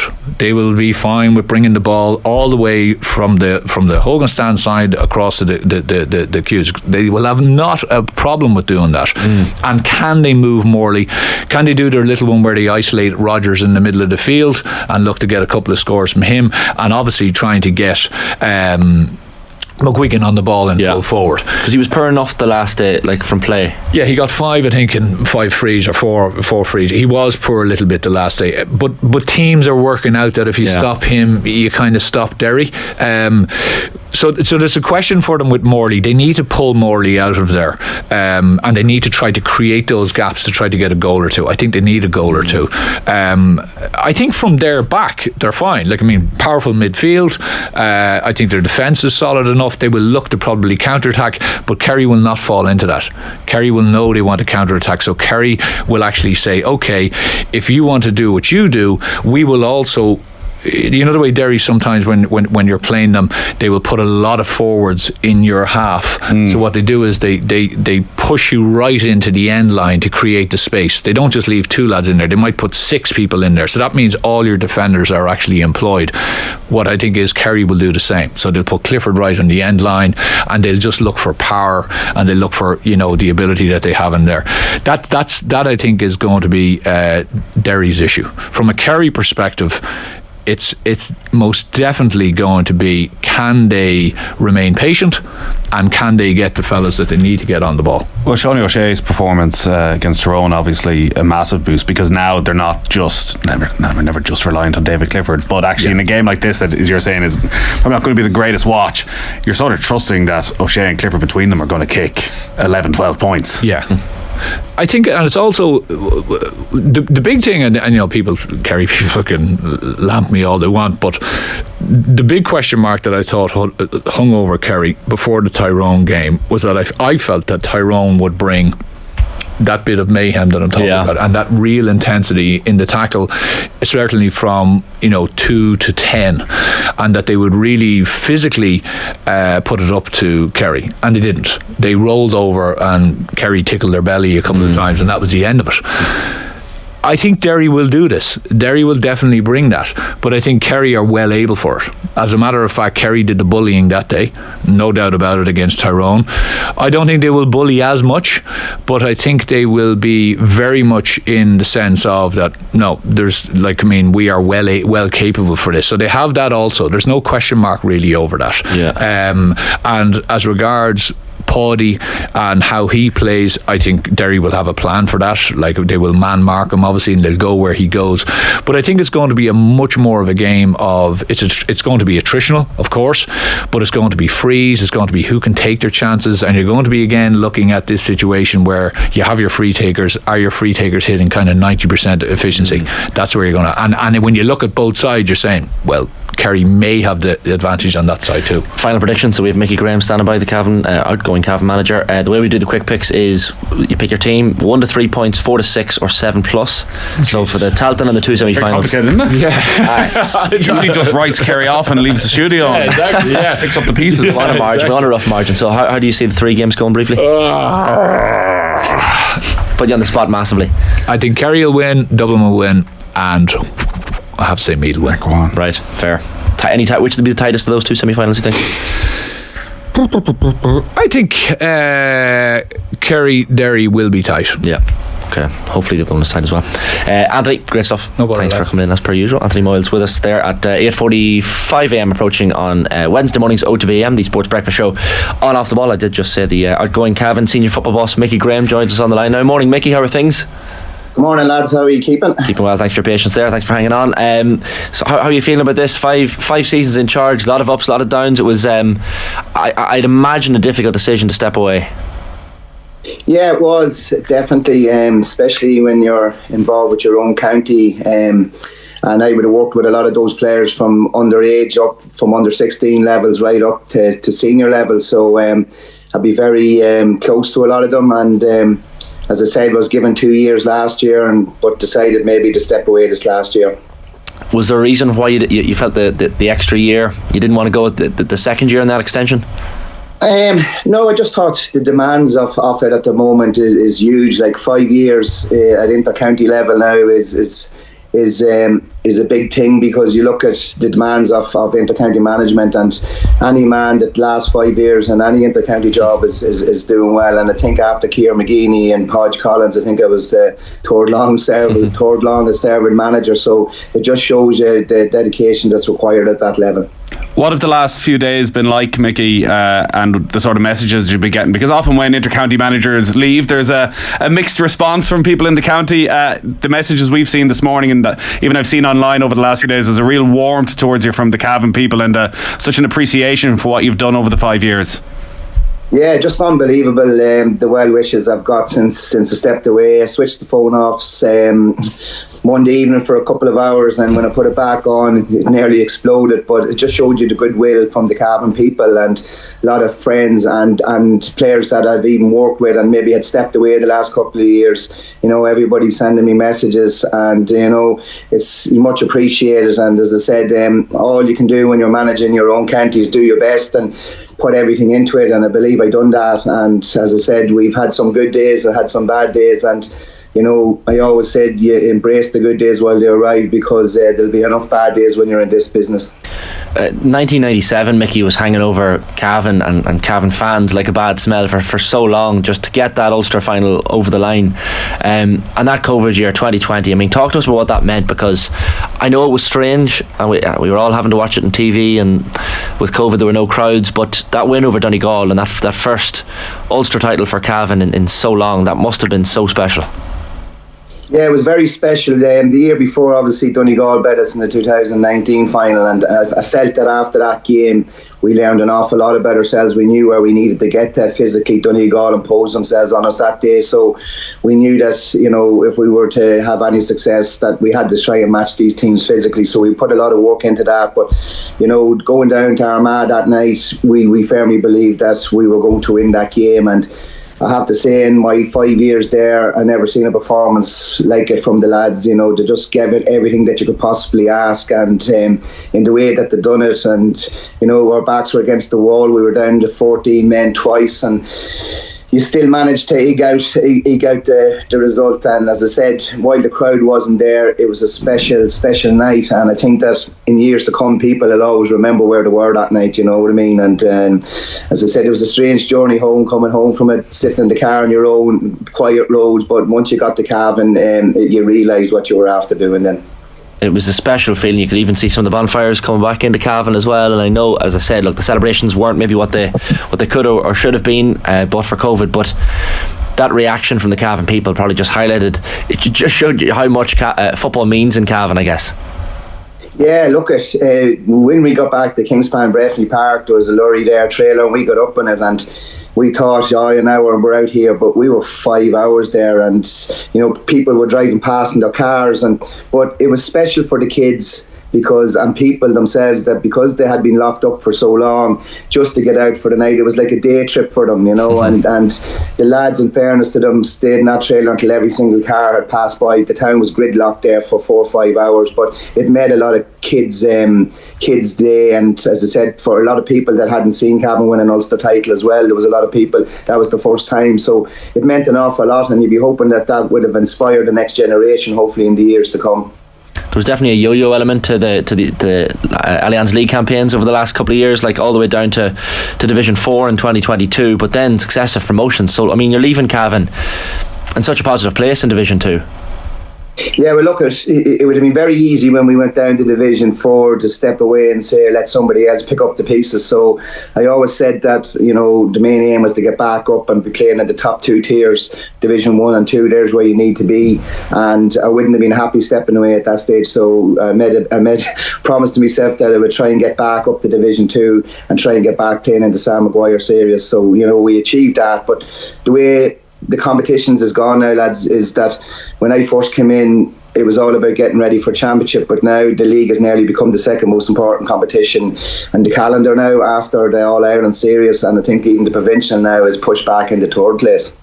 You're probably the perfect man to ask about the Tailteann Cup and how it's worked or otherwise. Like, I guess a lot of people fancied Cavan even in the final last year against Westmeath, albeit Westmeath getting over the line. And then this year, I mean, you bounce back from that defeat to Armagh in the Ulster Championship, win your group games in the Tailteann Cup, and then come up against a very strong downside, not the draw you probably wanted. How do you feel the Tailteann Cup has worked so far? Look, it depends what teams, you know, buy into it. If you're looking to develop and improve, managers and teams will definitely go after and target it. Like, we would have looked at, we had a number of young lads that came into the squad, and it was a great opportunity to expose them to this. And we felt like last year's Tailteann Cup, while we didn't win it, you know, a couple of new lads got exposed to that level, and you could see the difference in them this year. You know, they were more established. So, you know, and then the opportunity to play in the All-Ireland series is up for grabs as well. That can't be underestimated. So there is teams that do take it seriously, and then there's teams that, when they get knocked out of the provincial championships, some lads have their bags packed ready for America. So, you know, that can be a hindrance too to some counties who are looking to progress. But definitely, I think that you look at Down and you look at Meath and you talk to either one of those this week, they'll be more than delighted to win that Tailteann Cup.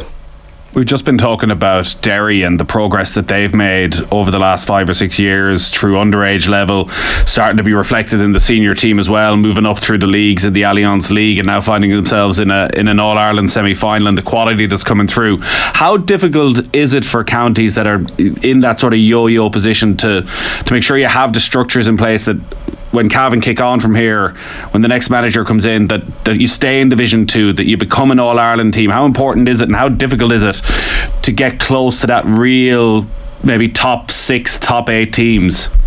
It is very difficult, and you need the right structures in place, and I believe Cavan do have the right structures in place. There's a lot of good work being done behind the scenes there. We've been very competitive in Ulster the last number of years at underage, a bit not maybe getting a title, an Ulster title at underage, just to really inspire lads to stick at it. But yeah, look, it's important now because there's so much emphasis on the league. Strength and depth in panels is huge now. You need real strength and depth. You look at the teams now, the top teams and the players that they're bringing off the bench. So it's become a 21 man game now, the county setup. So it's important that you have such talent in reserve. You nearly need as good a players coming off the bench than you do to actually starting now the way it's gone. Do teams and managers like yourself, Mickey, care about the provincial championships anymore? Because, as you say, that the league has almost taken on such a priority, and the provincial championships, especially when you see this year, for example, the league finals taking place, and then I think for a lot of teams you had 1 week straight into the championship. It almost takes away from the league finals and takes away from the start of the championship as well. So, where do you stand on the provincials as things are currently? Yeah, look, I suppose I'm involved in one of probably the best provincial championship in the country in Ulster, and on any given day anybody can beat anybody, but this was probably the first year that I felt that there wasn't a real edge to it like there was in previous years, because I think a lot of the top teams were looking further down the line. They were looking at the All-Ireland series. They had put so much into the league and trying to get the balance right where, you're up for every league game. Can you keep continuing to get up for every championship game or provincial championship game and then expect to do the same? I don't think it's possible. I think you need to get the balance right of knowing when to, try and... I think what a lot of teams do is try and consolidate the position in the leagues first, and then to go into a block of hard training, and then, they're only starting to sharpen the blades come the end of the provincial championships. And I think Dublin and Kerry are two prime examples how they got it right. Probably didn't have brilliant league campaigns, probably got a couple of defeats, a couple of draws, but you seen them the last day, they were like a team that had time to run properly. And when you have the quality that both those teams have, you can understand how they've got it right. I'm sure you'll be available for any calls from the next Cavan manager with any advice. If you were giving some guidance on things you've learned this year in particular with that flow of the season and the way that it has changed, what are the main things you would look back on that you learned this year in particular around a good league campaign, but then trying to keep that momentum and fitness levels and all that stuff together into the summer? Yeah, look, I suppose when you look at the best sports in the world, even soccer and rugby, teams do, especially professional teams, they do dip at certain times during the season because it is hard to keep that intensity and that edge up all the time. So, I think, as I said, if I was going back in again next year, I would say let's target the league early on, let's consolidate our position in the league, and then try and maybe get a bit of work done, but at the same time try and get promoted. But you need to be looking, if you're serious, about competing in the All-Ireland series, you need to be looking further down the line now, and maybe even bypassing Ulster the way it is. It's gone now, because you look at Westmeath, they had a great All-Ireland series, very unlucky not to come through it, but as I said, they were knocked out at the Leinster Championship, and as I said, I think that favoured them when they went into the All-Ireland series. So definitely I'll be looking at how we can get the balance right and make sure that you don't peak too soon, because I felt after our league campaign we did have hit a bit of a lull, and I felt we were coming back, but it was too late then. What do you make of the state of the game at the moment, Mickey, in terms of the rule changes, I guess, in recent years? There's a lot of talk about the attacking mark, and Davy Burke was in studio with us very recently the last couple of weeks, and he, for one, is certainly not a fan of it. What do you make of the attacking mark and I guess the other rule changes that have been brought in?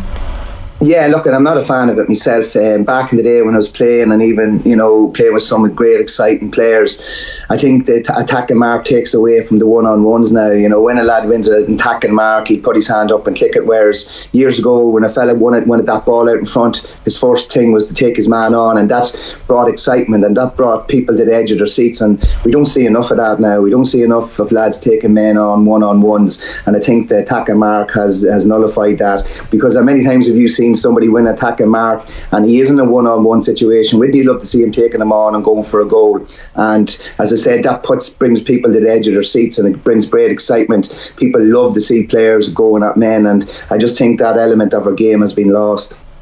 It was reading quotes from Ricey McManaman, who was part of your backroom team with Cavan there in the last day or two, and he was talking about one thing that people didn't realise about your system is the man management that you would have brought to that Cavan setup, and how the players kind of bought into everything you were doing. And you look at that Cavan team, I'm looking at some of the names in front of me here, like Gerald McKiernan, Cian Mackey, Martin Riley, Martin Dunn, players that have been around for so long. And this is the human element to it, I suppose, Mickey, as well. Like, you've been in a dressing room with these players for the last 5 years. I'm sure you're going to miss the camaraderie and the small things, even aside from the football. Oh, without a doubt, that is the biggest thing I'll miss. I treated every single player the same in there. I had so much respect because of the time and dedication these boys, the sacrifice they make towards Cavan football. A lot of people outside wouldn't see that, but yeah, look at, as I said, I would have worked with a lot of these lads at underage level, would have seen them develop the whole way through from under 16 right up to senior level, and seen the footballers they become. It's something that I will miss. As I said, I wouldn't have a bad word to say about any of them. Great lads to work with, and it was an honour just to be sharing the same changing rooms as all these boys. And hopefully now, as a supporter, I can go and cheer them on and see them continue in their upward curve. Inter-county management in general often seems to be a bit of an addiction amongst people. I think it was 2018 was the first time you were on with us when you had the success with Mullinochta, and you went slightly over the border that time with Mullinochta.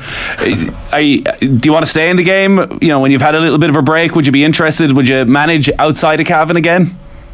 I definitely think I'd manage. It's an addiction, like, you know.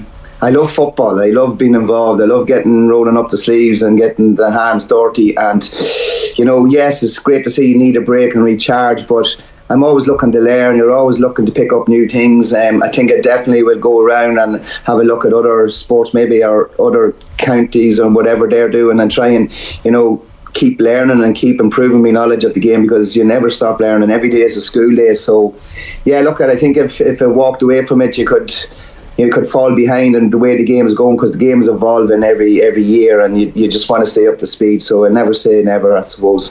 Finally, Mickey, how do you see the remainder of this year's All-Ireland Championship going? We've got the two semi-finals this weekend. We've of course got the Talton Cup final as well, but Dublin and Kerry, two trains that are hard to stop at the moment.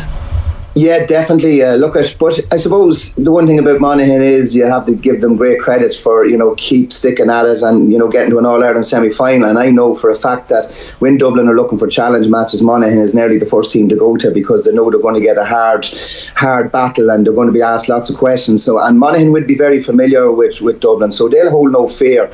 Have they got enough to beat them? I just think they might just fall short. But, you know, you never know. Football's a strange game. One big performance, you know, and you never know what'll happen. The other game, I think it'll be close. I think, you know, coming down the home stretch, 60, 65 minutes, don't be surprised if this game is only 9-8 or 10-all, because I think Derry will look to bring it to an arm wrestle. They will look to keep it tight, and the longer that game stays tight, the more pressure piles on Kerry. So if Derry can keep that game tight for as long as possible, the pressure starts to build on Kerry then, and that's where the mistakes come in. And if Derry managed to get the noses in front with a few minutes to go, they could be very hard to turn over. So I think that game could actually be quite close. Mickey, great stuff. We've got a lovely message in from Ronan Hurricane, who says, thanks so much for a great few years, Mickey. The joy you and the team brought to Cavan supporters in that bleak winter of 2020 after a very tough Ulster Championship draw will never be forgotten. So I think that's the sentiment, generally speaking, that we're getting into the show this morning. So congrats on the 5 seasons with Cavan, and look, we'll look forward to seeing what you get up to next. No problem, boys. Always a pleasure. Thank you very much. Great stuff. Mickey Graham there, the outgoing Cavan senior football manager, joining us on OTB AM, the sports breakfast showing off the ball from this Wednesday morning at 9 AM with myself and Nathan. Here are some highlights coming up on the OTB podcast network for you today. We've got the boxer Michaela Walsh, we've got the news round and Rugby Daily as well. After the break we will have Keith Wood joining myself and Nathan. During the ads though, a clip from the latest episode of the Football Pod, where James, Paddy and Tommy highlighted 3 things Monaghan need to do to stand a chance against the Dubs. The Football Pod is in partnership with AIB, proud sponsors of the Football, Hurling and Camogie All-Ireland Club Championships. Check out #TheToughest for more. Back in a sec. You're listening to OTB AM. OTB GAA. If you didn't get the ball first, like, you're in trouble, because Walter is 6'5", and he's just either fling you out of the way or go around you, or he in many different ways. And Limerick have 4 or 5 at Walter Welch, you know, so they have a huge advantage with their natural side. Subscribe to the OTB GAA podcast feed wherever you get your podcasts. The first thing I think that Monaghan are going to need to do is match Dublin physically, because in the second half, the last day, in that third quarter, Dublin took control of the game physically against Mayo and just turned the tide. Not only do you need to match Dublin, you need to be the aggressor. You need them to think, fuck it, this is different. This is an All-Ireland semi-final. Like, this is the match of your life here for the Monaghan fellas. Like, it has to be a case of you're overly aggressive, you're overly physical, and you're letting down a marker. That's the first thing. That's almost a non-negotiable for them, because they're not going to go in here and play ball and win. They have to be that. The second thing that they need is to be at least 80% conversion in front of goals. Like, there's no point in them doing the aggression, having the right attitude, and going up the field and missing, because they did miss a lot against Armagh. If Monaghan are to play like that underdog, like, they're going to have to go after Cluxton as well, like big style. I don't know. I know that a lot of teams are afraid of Cluxton, and rightly so, because he's so accurate and he can pick you off. But if you're going to be doing something different, you have to. So I don't know, are they going to push up and try and limit Dublin's possession? They're going to have to do something, because if they just let Cluxton be pinging balls out to the 45 and have Dublin on you, they're not going to have enough ball, because Dublin rarely actually give the ball back to you in open play. They're not a team that coughs up possession all the time. The Monaghan have to get possession off Cluxton a couple of times a half at least. They can't let him be 100% on his kick out. That would be a sin. And just the exact same on the other side of the field, Beggan needs to have a worldie of a day, because Dublin they're going to be watching videos of him for the last 2 weeks. They're going to have homework done. They're going to know him. And yeah, plus everyone knows Beggan anyway. It's not like he's a secret, but like, he has to have a great day. Monaghan need to guarantee possession there as much as possible. If you're chasing Dublin, it's a long afternoon in Croke Park. OTB AM. The Sports Breakfast Show from Off the Ball. Yeah, 9:04 AM on Wednesday morning's OTB AM, the Sports Breakfast Show from Off the Ball with myself and Nathan. Delighted to say we have Keith Wood joining us on the line now this morning. Morning, Keith. Morning, Jeds. How are you? Keeping well. Thanks for hopping on. We decided to do something a little bit different and pick, or get you to pick rather, 5 tries for moments at which you were on the pitch. So they don't have to be your tries, they can be someone else's tries. You just had to be on the pitch. He picked 5 of his own, didn't he? Yeah, Come on. 5 of your own. Picked 5 of his own. Sorry lads, total narcissist. Had to pick all my own, yeah. Yeah. Well, you could have picked 5 brilliant ones of your own, to be fair, but you haven't gone that direction. We'll get into them in just a second. Have you been following the Under 20s World Championship, Keith? It's been going very well so far, and a brilliant final to look forward to.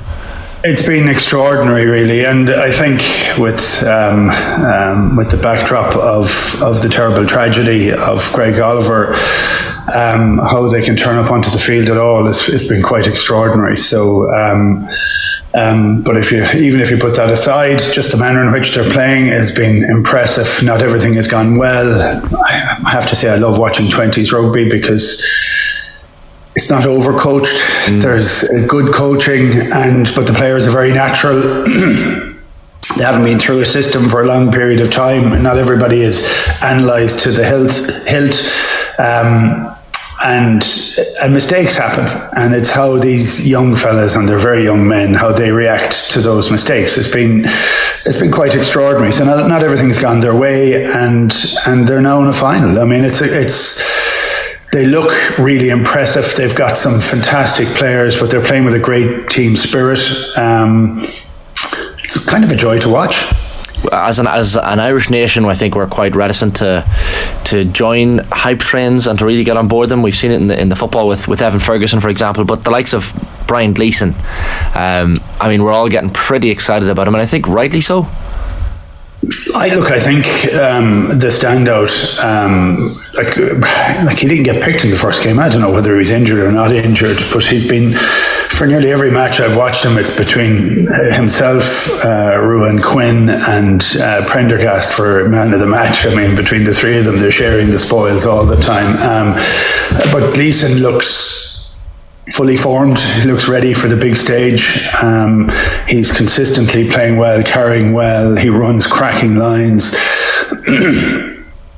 Every time there's a big moment needed, any of the three of those seem to be the ones that come up trumps, and Gleeson has been the pick of the bunch. Yeah, really looking forward to that final on Friday. We'll have plenty more build up to that one in advance against the French. Your 5 best tries in which you were involved. You had to be involved in the games, Keith. We'll go in order, I guess, of when these tries happened. So the first is 1994, the blonde locks of Simon Gagan against England. Yeah, look, it's funny. I've typical of me. I've kind of changed exactly what your parameters were, and I just went for 5 that I could remember quite comfortably, and also not ones that, like, some of these are remembered. Of course they are, but not some of the typical ones you'd have, because there's Brian O'Driscoll. You could have him for about 15 different ones, and I actually put him in for one because it's one of my favourite tries of all time. Which was in the 2009 Grand Slam game against England, and it was a pick and go from O'Driscoll. But it's one of my favourite tries because he was the guy that had to go and do it. And then I remembered I wasn't actually involved in that game. I was watching from the stand, so that was of no value to me at all. So that kind of upset me a little because it is one of my favourite tries. But I was in the stand for this one too. I was on the bench in '94 when Gagan, and I just think we missed so much from Simon Gagan, and he, of all innocuous sounding things, he retired in '97 with a bad toe injury, and it just seems a total shame we didn't get to see him. We saw him at his best because he was extraordinary. He was an incredibly erratic and dangerous runner with the blonde flowing locks, as you say. But that try was an amazing one. I was sitting with Ken O'Connell in the stand. I can remember it as clearly as day. I had Ken O'Connell on one side and Gary Halpin on the other. And we rarely scored from a set piece. And if I remember rightly, it was either a scrum or a line out on the other side of the field. But all the players just... maybe just kick off or something. I'm trying to remember exactly what it was, but when you're looking through all the names, it was Bradley and Philip Danaher, Conor O'Shea were playing. There's an awful lot of guys there that are that coached over the years afterwards. But it was Richard Wallace came in from the right wing to become the extra man to pass it to Gagan, and still 15 yards or whatever, and Ireland had beaten England in '93, and it was totally against the odds, and this was the opportunity for revenge for England. That's why it sticks out so much. Gagan gets it, holds the ball in his wrong hand, which I do remember as keenly as anything, hold it in his right hand running down to the left touchline, and still shimmied his way into the corner. And every time he played, he set the world alight. It was probably 12 around that time, and I most definitely did not grow up in rugby country, but something about that day always stands out, and I think it was Simon Gagan's flowing blonde locks, the fact I think it was the first time in 6 years England had been beaten, and also the sense that this was an otherworldly try, that this was something that we just heard about that the All Blacks did. It was the quality of it as well from Gagan. It felt at a difficult time in maybe Irish rugby life as a real seminal moment. It was. It's funny. It's interesting. Was it seminal or not, or did it paper over the cracks? Right. And '93, and Mick Galway had scored in '93 to beat England in Lansdowne, and then by winning again over here, they were we didn't have a huge other number of victories in around that period of time. They did kind of paper over an awful lot, and I've always thought it was a pity, but I still remember it for one of those things. It was old Twickenham, so it was the old stadium, and it was, they had the bats and the changing room. It was just, I can remember it really, really keenly, and kind of crazy that you'd have. I don't know whether it was just before professionalism, and it looked like it was the chance for us to kick on. It took us a long time to kick on. The thing about this try as well, Keith, I was watching it back last night, is when Gagan gets the ball with that number 11 on his back, it almost seems like it's fast forwarded. Like he just had the trickiest feet and the quickest little shimmies that it almost seems like he's moving at a different pace to the other players, maybe because he was. Well, he was. He was, but I called him erratic runner because there was elbows, knees, ankles, everything kind of going at once. He was incredibly quick. Himself and Jim Staples were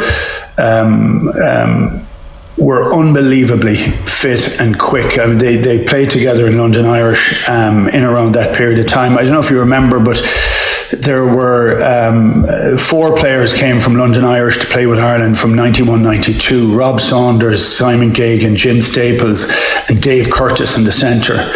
And they brought a different level almost of professionalism before that word was even used properly at that stage. So, but they would train at a ferocious rate. Your second pick, Keith, on these list of tries in games in which you were involved. It's a bit of a tongue twister. You're going John Bentley, I think, for this is the try against Gauteng Lions for the Lions in '97. Yeah, I mean, and it's funny, I've picked a couple of rugby leaguers in this. Bentley had come, I don't know what age he was at that stage in '97. He had come from nowhere. He'd come from just changing from rugby league. He was a surprise, definitely, in the squad. He was a hyper guy in the squad, and he struggled to get into, and really interesting for a rugby league guy, he struggled to get into the rugby or to the defensive mindset that was required for us at that stage, and he didn't get picked at different times, and then he eventually got picked to play in the second test, and it was as much to do with this try as anything else. It is the best open field running I have ever seen, and now I know defensive setups are different now, and I know you can look back in it, but you deal with what's there in front of you and the times that we're in it, and it is the maziest, most powerful, most changing of direction and nearly running out of gas at the end, but he gets the ball sort of 10-15 yards outside our own 22, so playing against the Gauteng Lions, and burns a couple of forwards on the outside. I mean, it's a real thinking try because he sees who's around him, he sees what he's having to deal with, and he said, I can't go there, I can't go there, I can't go there. And the reason it's a great try is because from a guy who hadn't played a lot of rugby union, in rugby league you can die with the ball, there's guys in rugby league you can die with the ball and it's another phase starts again, right? In rugby union you can't. So if you lose your support, it's a disaster. And this is a guy who consistently found where the support was, but he never used them at all. He never needed to, and he backed himself all the way to the end. It is one of the great tries of all time. There's a real Jim Brown NFL running back vibe to this one because it's finding the gaps, isn't it? It's really, really smart observational play because he clearly has his eyes wide open, his head up, and he's finding those gaps. Well, head up and engaging who's in front of him and saying, yeah, he can't catch me if I go on the outside, so I'm going on the outside. That's no bother for me. And then saying back, I'm in a bit of panic there. No, he's too quick. Let's step off. But it's the quality of his step and his hip work. And like you talk an awful lot in rugby about having your hips square, and just watching the manner under which he shifts right to left in particular is extraordinary because it's on the spot. It's quite extraordinary. That was a midweek game, and it was interesting reading this morning his thoughts on that. The Lions had been beaten the Saturday beforehand, and he sort of felt maybe his opportunity to get himself in and around the Saturday squad again was probably gone. So that bit of personal pressure that was on him as well to pull out a moment like that probably showed just why he needed to be in around the Test 23. I roomed with Bentley for about a week at one stage, and it was tough because I talked about it with the under-20s. They're young men, and there's a human thing here, and everybody thinks they see the glory on the Saturday or whatever it is, but this is one of your dreams, and your dreams get broken or they get delivered to you every week, depending on selection. So everybody's kind of up and down in that period of time as to what's happening, and it's incredibly tough. And I can tell you that week, because he hadn't had the look in. This is a performance that comes from being totally disconsolate and not getting picked, and it's extraordinary, and it is off the chart as a try. Yeah, and there was I think his career, generally speaking, like, you would have, as you say, he was not expecting to be in this Lions squad. He was 30 or 31, I think, at the time. Fran Cotton obviously gives him the call and asks himself to make himself available. You were saying there, Keith, at the start, that he was a character. He was one of these guys around the camp. I guess you need that in Lions tours as well, don't you, lads, who are a bit of crack and maybe bring something else? Well, it's energy is what you need, you know, and you want to have a bit of fun and all that sort of stuff. But it's hard. It's unbelievably hard. I mean, look, we've talked about the Lions so often on the show, and I actually deliberately put up that. Yeah, it's a new studio. I'm admiring the new studio here. But I put up the new or that Lions picture for it, just for this. But it was. It was just so incredibly difficult, and it was in the first year of professionalism. Nobody really understood what professionalism was. It was getting paid. That was about all it was, and it was trying to get the other attitudes going. For me, it was a seminal moment in that. Actually, I got to see how a lot of the rugby league guys trained, because they were professional and had been all their lives, and they had a different attitude to it. And I wouldn't say less emotional, but they kept their emotions kind of clued in really for on the field stuff. And it was phenomenal. And I was talking about Simon Gagan, and we hadn't been winning an awful lot in the years beforehand. This was an opportunity to win on the world stage. So the pressure is huge, but the joy from it's huge too. Your third pick is the same year against South Africa for the Lions, Alan Tate. And again, another brilliant try. Matt Dawson, from watching it back, was heavily involved in this move as well. But Cape Town stunned. Yeah, I put this in because of the importance of it, and we had an incredibly difficult. It was the first test, and we'd had an incredibly difficult opening 30 minutes where we were getting screwed into the ground in the scrum. We were trying to fight their traditional strength, and it was incredibly difficult.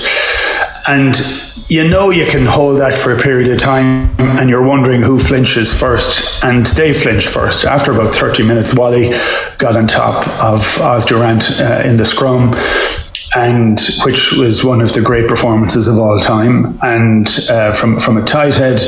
And then in the middle of the second half, because you're not changing the front row after 55 minutes or 50 minutes as you do now, you still get the opportunity to try and get on top of them in the second half. And we got on top of them. It was like ludicrously tiring, and you're kind of nearly on the point of giving up. And our backs just started, picking whatever hole was there, they picked it. Jenkins was kicking everything over. Dawson pulled out a big wide pass, a couple of pop passes. It got to Tim Rodber, and Rodber was known as this incredibly hard bruising number 8 for England. But his pass is a pass of absolute genius, out over the top, and very soft little hands, and Tate scores in the corner. And Tatey was the most enthusiastic trainer I've ever seen in my life. Right. So the amount of joy that was given from everybody else watching him scoring that try, that's way out there, I have to say. And the one thing that hasn't changed, I guess, about playing those South African teams over the years has been the physicality of the Springboks. And I think it was Alan Tate in one of the interviews after that match and after that series, he was saying the dressing room after these games was like an A&E unit. You had bodies just lying everywhere, covered in ice, different times as well. So rucking was allowed, and so rucking is allowed. Everybody is striped. We all looked like we were sponsored by Adidas, and it's just but wrecked after it. And we weren't as fit as the guys are, nowhere near as fit as the guys are today. And we were playing 80 minutes, and we were probably playing 35 and 40 matches a season. So, and this is at the end of a season, and you're trying to stay fit. So for the last week of that Lions tour, I think there was about 7 or 8 people turned up for training on the Monday morning. Everybody else was wrecked. Jesus. Keith, just your memories of 10 minutes to go in that game. Like you spoke about, do I want to, like trying to keep the energy levels up. I think you were trailing by a point. It's Cape Town. It's a Lions test. The expectation, the pressure. It's the world champions. What are your memories of what it's like with 10 minutes to go in a game like that? Well, that one was a little. I mean, we pulled away at the end in that one. The second test was the one that was the point in it, and there was a relief in this one. In Cape Town, there was a relief in the game, and because it was so negative in terms of the presumption was we were going to get hockeyed. So when that doesn't happen.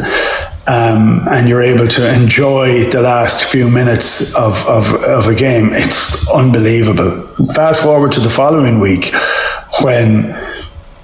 and we made very few mistakes in the first test. We made a few in the second. Now we had the pressure because we'd beaten them. Now they were going to prove how right they were and how wrong we were. But we were a proper target within their scope at that stage. That last 10 minutes of the second test is the hardest 10 minutes I ever put on in my life. It was horrendous. I did nearly give up, and I've told that story. I don't know if I've told it on here, but I tore my ankle ligaments in the first test, and we just strapped it up and played on, and then said, look, we'll play the second one, keep strapping it up, you'll be fine. And about 15 minutes to go in the second test, I was down on the ground and I nearly gave up. And I was on the point of giving up until I caught Scott Gibbs' eye. And I knew he realised I was going to give up.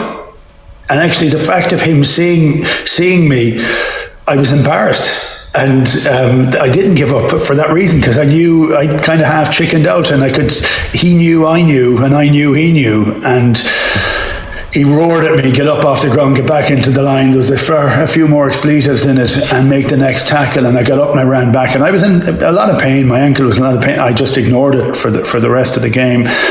And then I tore my groin in the last couple of minutes of the game, and I went to come off and they wouldn't let me come off, so I scrummaged a couple of scrums at the end of it. And so when everybody is saying how great this was and it's a Lions victory, there's nowhere for me to be seen. I limp off after the game. I was never as happy, and I was never as sad and tired almost at the same time. It was the hardest thing to go in. And so I have a huge amount of time when people win trophies or elements, the effort that goes into that. Everybody talks about the glory, but the pain that goes into that is pretty extraordinary. That must be such an alien feeling, Woody, for a professional sports person, like that feeling of wanting to give up and knowing you can't or you shouldn't, but that you're almost being betrayed by your own body. Well, but I tell you what, that's the joy of team sport, because I would have walked off the field if I hadn't caught Scott Gibbs' eye, I think. I remember we were talking about it a couple of years afterwards, maybe about 10 years afterwards, and I'd never mentioned it to him. And we just had the conversation, and he said, I knew you wanted to give up. He said, I could see it. And I said, yeah, I felt I'd given it all, actually.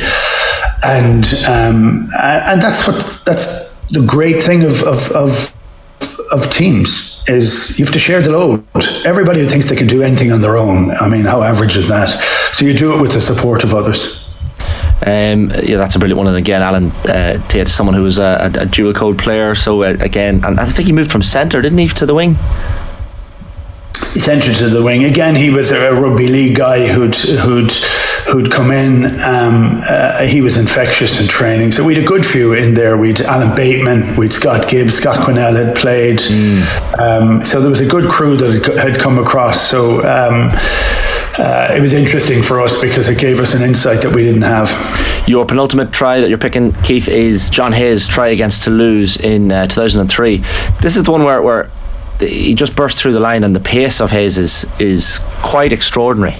I love that one because Hayes is in that. I think he's in that play 3 times, and we were going down to Toulouse. It was it was in Bordeaux. I remember we had watched the draw, I think it was a christening for one of. I'm wondering whether it was a christening for some. Anyway, I can't remember, or an engagement party or something. And so it's something to do with John Langford, I remember anyway. And up in Foley's house, and the line was, because we absolutely didn't want to play Toulouse, and nobody wanted to play them down in the south of France. And the line was, well, we'll just have to go and beat them then. And we all kind of laughed, and that was it. And we went down. It was 27 or 8 degrees, far too hot to be playing rugby, and the crowd was magic. There was a spilled ball. I think Califano spilled a ball. He was a really, really interesting French prop. Great guy, really interesting. He dropped a ball. Hayes won the turnover. So that's the great joy of this, is in my memory of it too. Hayes wins the turnover. We have a bit of a run of it. I get past the ball. I have a bit of a sprint down the outside. Ntamak, the father of, or Natamak as Pat Whelan used to call him, Ntamak tackled me. I actually tore my calf. That was another injury. So I'm still on the ground for a while. It's one of the best team tries. Everybody links into it. We have an opportunity to score. We don't score. The ball goes back out on the outside. I think Foley takes it back in to find cover. I think was it Raj? Did Raj get back involved into it? Takes a wrong line, but it's a right line, and passes it back in. Hayes has cleared out a ruck. He's in that ruck on the floor for maybe 30 seconds, and when he stands up the next time, someone passes him the ball, and he runs the 3 yards in over for the line. He's in it 3 times. He's done a huge amount of work on the hottest bloody day of all time, but it's one of the great tries. You didn't pick one of your own tries, Keith, but I think you're doing yourself a disservice with your role in that try. You were like a rocket. Well, there's a bit of space, you see, and if you get up ahead of speed, you're fine, you know. So it was good nick at that stage until I tore my bloody tore my calf. So must have been about 50 yards. Was it 50 or 60 yards? You must have run. That was it. Sure, look, if you run whatever's in front of you, you can. You got a yard longer with every passing year. Yeah. I don't know. It could have been 10 yards or 20 yards. But, a bit of pace. Pace back in the day. What was the bull like to come up against in training? Horrible. I cheap shotted him a couple of times in training early, where he'd get caught on the wrong side, and he was like an immovable object. So the next time he'd go in, he'd just hit you with his hip, and it's a dead weight. Like Hayes is I had an argument with the IRFU and over proper sized beds in the Berkeley court when we stayed there years ago, and I used Hayes as the example to stand in the doorway while I was complaining to the manager of the hotel. He stood in the doorway. The only light that came in was over his shoulders. His head was touching the top of the door. Both his shoulders were touching the frames of the door. And I said, and you expect him to sleep in a small bed? I said, he can't even stand in a doorway. But he was... Look, I think, again, guys who make the most of their talent. And John was... If John got into a good position in the scrum, the way the scrum was, he'd be fantastic now, because the lack of hit in the scrum that's there now would make him truly extraordinary. But if he got himself into a good position in a scrum, he was immovable. If he didn't, it was hard, because he was 6'4", and so sometimes on that hit in the scrum he'd get caught in a bad position, and because he was that big, he was put under pressure. But he was the most honest player that you had. He was the best line-out lifter in World Rugby, bar none. And himself and Jason Leonard would have vied for the best ruck defence, pillar defence. The two of them were phenomenal. But his lifting in the line-out was off the chart at a time when it was only kind of coming in. He was just sure he gave Mick Galway an extra 2 or 3 years. I often said that Galway should be buying him pints for the rest of his life. He gave him an extra few years, because Mick was not known for his vertical leap. So having John Hayes as a tractor behind him was pretty fantastic. Keith, if we were talking about Simon Gagan earlier, and maybe that was a bit of an outlier of that period, that day against Toulouse and going down to, I think it was in Bordeaux, was it, in the sunshine, and scoring a try of that quality, and then Roger's try of similar quality in the second half. I know the season doesn't end the way you would have wanted in the final from a Munster point of view, but how do you reflect on that performance and the importance of what came afterwards for Munster? I think there was a whole variety of firsts on that trip. Beating Saracens away, beating Toulouse in France was extraordinary. The reaction of the crowd was extraordinary. The lack of separation between the team and the crowd was extraordinary. Stringer and Raj taking control of games was pretty amazing for guys of that age. So that was pretty fantastic as well. We had an unusual mixture of a team. But again, when you look at the team, you look at how many of those guys became coaches. It's like so many of them did. Raj, Dutchy Holland, Anthony Foley. You know, there was an awful lot of guys who went into coaching then afterwards. You know, there was an awful lot to love in that Munster team. And again, look, we said it last week, you'd like to have gone a bit further and got the win, but we didn't get the win. But an awful lot was done on that. What I remember from that trip actually was in the airport, everybody just chatting, all the fans, all the team, just kind of all milling around. It was a brilliant journey. It didn't quite get to the destination that was wanted in that time, but it did in the years ahead. The final try you've picked, Keith, is Alan Quinlan, try against Argentina in the World Cup in October 2003. We'll have Quinny on tomorrow morning, so we'll absolutely love you picking this one, to be fair. And look, you had an important role to play in this one. Your break leads to the Quinny try, generally speaking. Yeah, it was an interesting one for a variety of reasons, and Quinny was in and out of the team at the time, and it was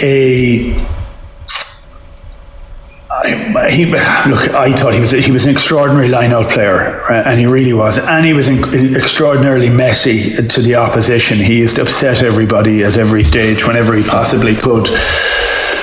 And he'd get picked and wouldn't get picked, and he'd get sin-binned an odd time, and there was things that used to drive him absolutely mad. And I remember for this World Cup, again, now we're talking tired. For me, it was the most tired. I hadn't played a full game in 12 months, so I was unbelievably knackered at the end of this. But we had set up as well as we could for a whole variety of different things. So I used to defend at the back of the line out. Quinny was always in around the back of the line out, but he'd worked so hard on getting his head around the discipline required, and I couldn't believe how well he trained. That's one of the reasons this goes in. Like all these are good tries, but the emotion I remember for them, that's the kind of the common link for me. But Quinny was awesome.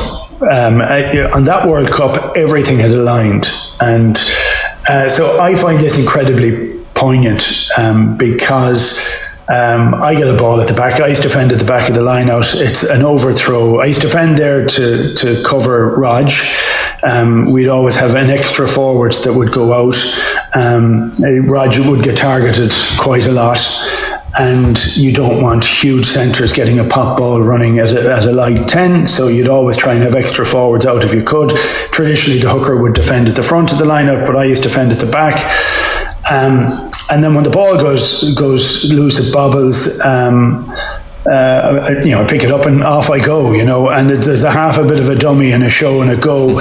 And I was flying at that stage. And so the reason it's a great score is Quinny is going at 1,000,000 miles an hour. Mm-hmm. He is only thinking of one thing.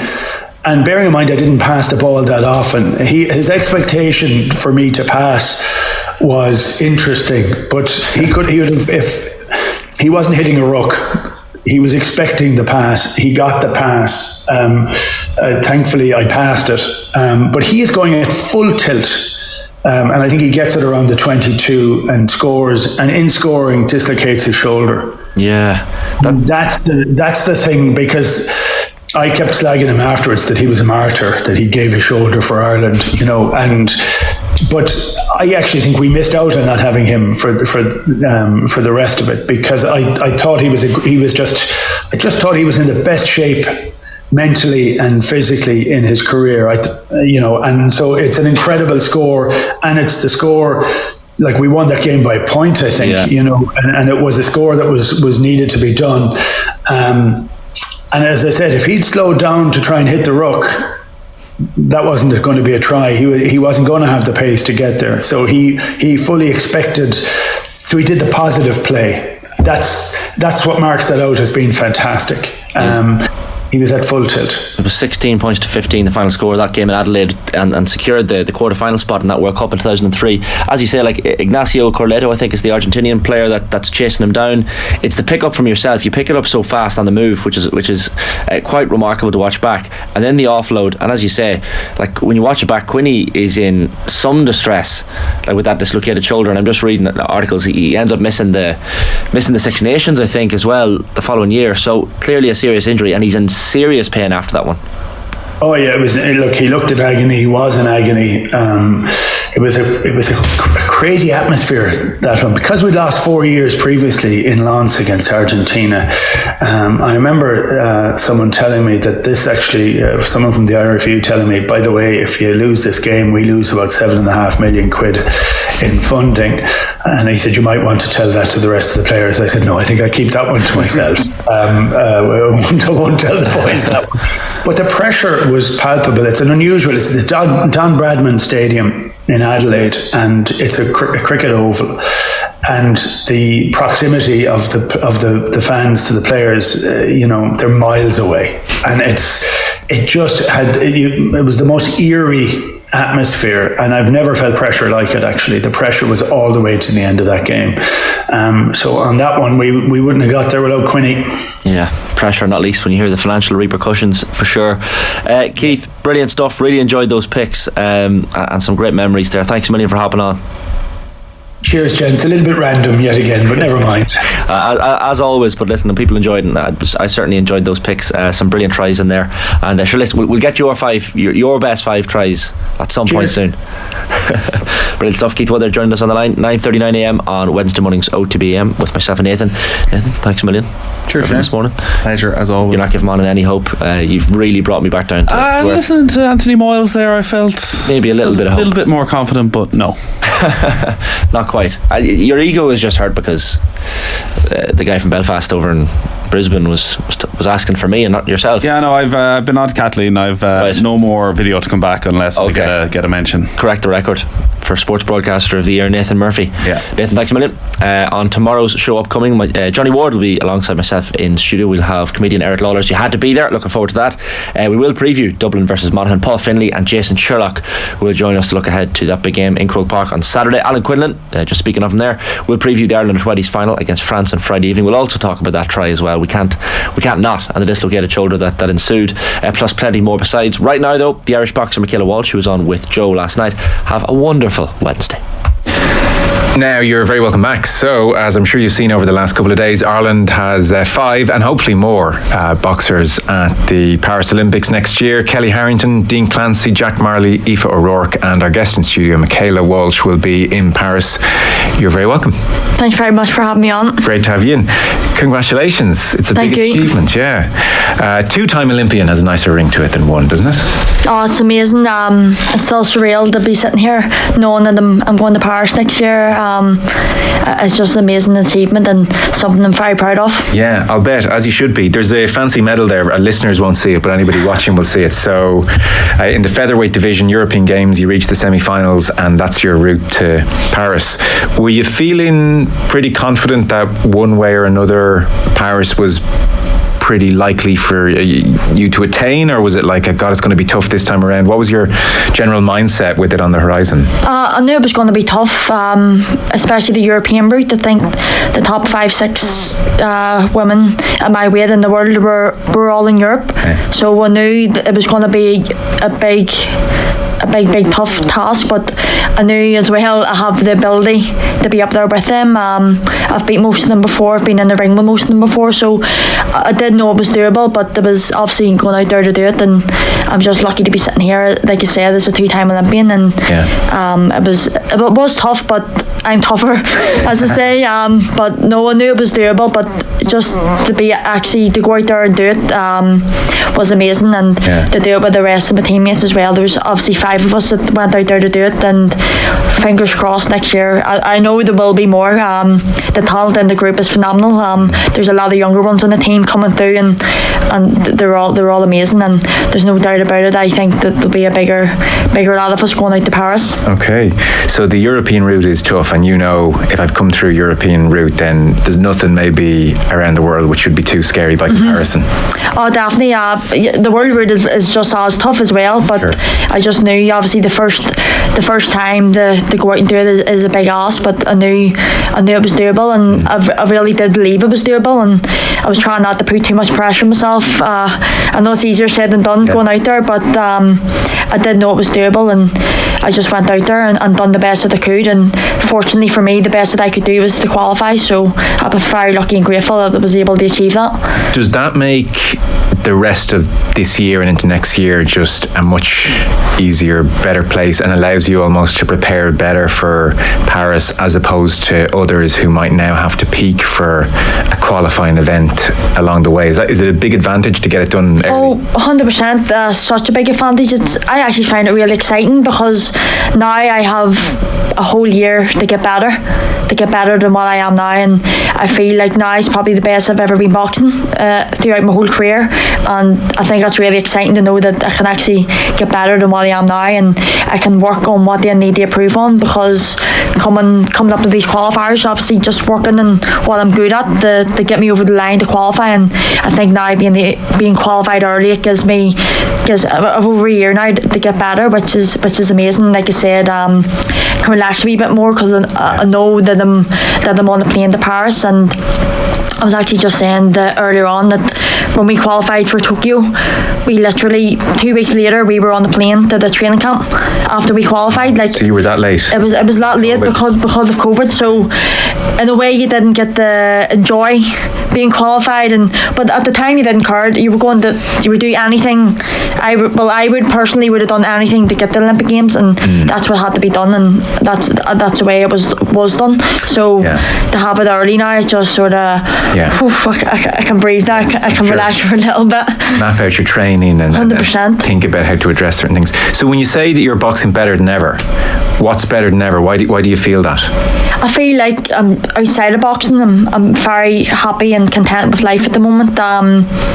Like I said, there's bigger things than boxing. Boxing's only a sport at the end of the day, and I think getting life right outside of boxing translates into the ring and just makes you perform better, makes you just happier in general. And I think getting it right outside of the ring definitely makes it better inside the ring. Yeah, because that's always such an interesting case, to what extent life outside affects what you do inside. 100%. And even, I don't know, I'm trying to think of examples. Mike Tyson didn't seem like an especially happy person out of the ring, and maybe that almost fueled him in the ring in a not very healthy, I'm sure, but like a perverse kind of way. It's interesting, you're more of the happier I am outside, better I'll perform inside. What are the big blocks of your life that you feel now are in a good place that allow you to perform to your best? I think I sort of realised that my little niece is only two years of age. She was actually born the day we went to leave for Tokyo, and just coming back and just being an auntie to her, just sort of like win or lose, I come back and I'm still her auntie, and she still wants to play with me, and she sees me the same as I am. Obviously she doesn't know any difference, she's only 2 years of age, but it just shows you there's more to life than boxing. I'm not going to be a boxer for the rest of my life, and it's just a small part of my life, and so just making the most of what I have, and I really am enjoying boxing at the moment. I'm still lucky. I love to do it, because a lot of people get to the stage that they can't stick it anymore because it takes up so much of your life, but I'm just lucky. I love it. I love sport in general, and I just feel extremely grateful to be in the position that I am. So I'm just gonna keep going until I don't love it anymore. But for now, in this moment, I really do love it. Yeah, which is great, because I would, as you said, the demands are so great. I would presume very easy to become burnt out. The training, it's never ending, I'm sure. Never ending. The diet. Yeah, no, it is. I'm not gonna lie to you. It's a tough life. Like, even there, we were in Italy there for training camp, and one of the days the food was terrible, and I'm laying in bed starving, and you're seeing people post up on Instagram eating the pizza, or friends out playing bowling or at the cinema, and you go, am I mad? Like, I'm sitting in the hotel in Italy here, nothing to eat. I'm sparring tomorrow. Someone is going to try and take my head off. Do you know what I mean? And you go, is this like, what am I doing? But in the long run, it's worth it. Like, so what is it that you love about the lifestyle or the sport?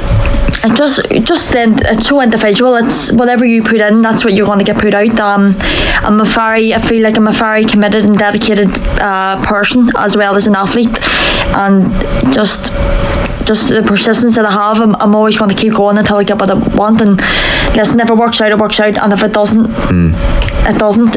Like I said, it's only a sport. It's not the be all and end all, but I will try my best to get to where I want to get, and I think that sort of makes me the kind of athlete that I am. A lot of people will tell you as well, I'm one of the hardest trainers. I love pushing myself as hard as I can, but that can go against me as well. Sometimes, because I need to be told, like, you need to relax, you need to take a break. So even I've had a week off already, and I'm down to get back to the gym, but I know I'm still on a break, so I'm trying to relax, and people trying to remind me to relax and take it easy. So I have to fight with a battle there myself, because I just love to be into the gym, and I just want to get back and start to improve. But at the same time, I know that I need to just take a step back and just relax for a bit. Well, you're lucky. Most of us are the opposite. Like, oh my God, I have to go to the gym. So it's a good way to be. Do you have like a job outside of boxing? Are you very much full-time carded athlete, or what's your week-to-week, day-to-day? No, I'm a full-time carded athlete, and I'm lucky we have Sport Ireland there that fund us. That I am a carded athlete, I'm lucky that they fund me, and as well as many other athletes, to be able to do this full time, because I know some people that aren't on funding and that they find it very tough. So what would you be doing if you weren't boxing full time? Boxing. Really? Boxing. I love boxing. I think even getting into the coaching side of things. I love sport in general. Like, even growing up, like before I even boxed, my dad had me. I was doing judo, swimming, soccer, Gaelic, tennis, basketball. I mean, my dad had us. We were never in the house. You were hyperactive, I'm sensing. Yeah, everything. He had us on the track. Everything. He just had us. He threw us into every sport possible. And I just love sport in general. And then he was sports man himself, obviously, and said just loved to keep us all active. And even when I played music, I played the guitar. Like, he just had us in every single thing. But it was just something about boxing. Right. I remember walking into the boxing gym, and I was just intrigued. And what age were you then? What age were you then, Michaela? I was 13 when I started.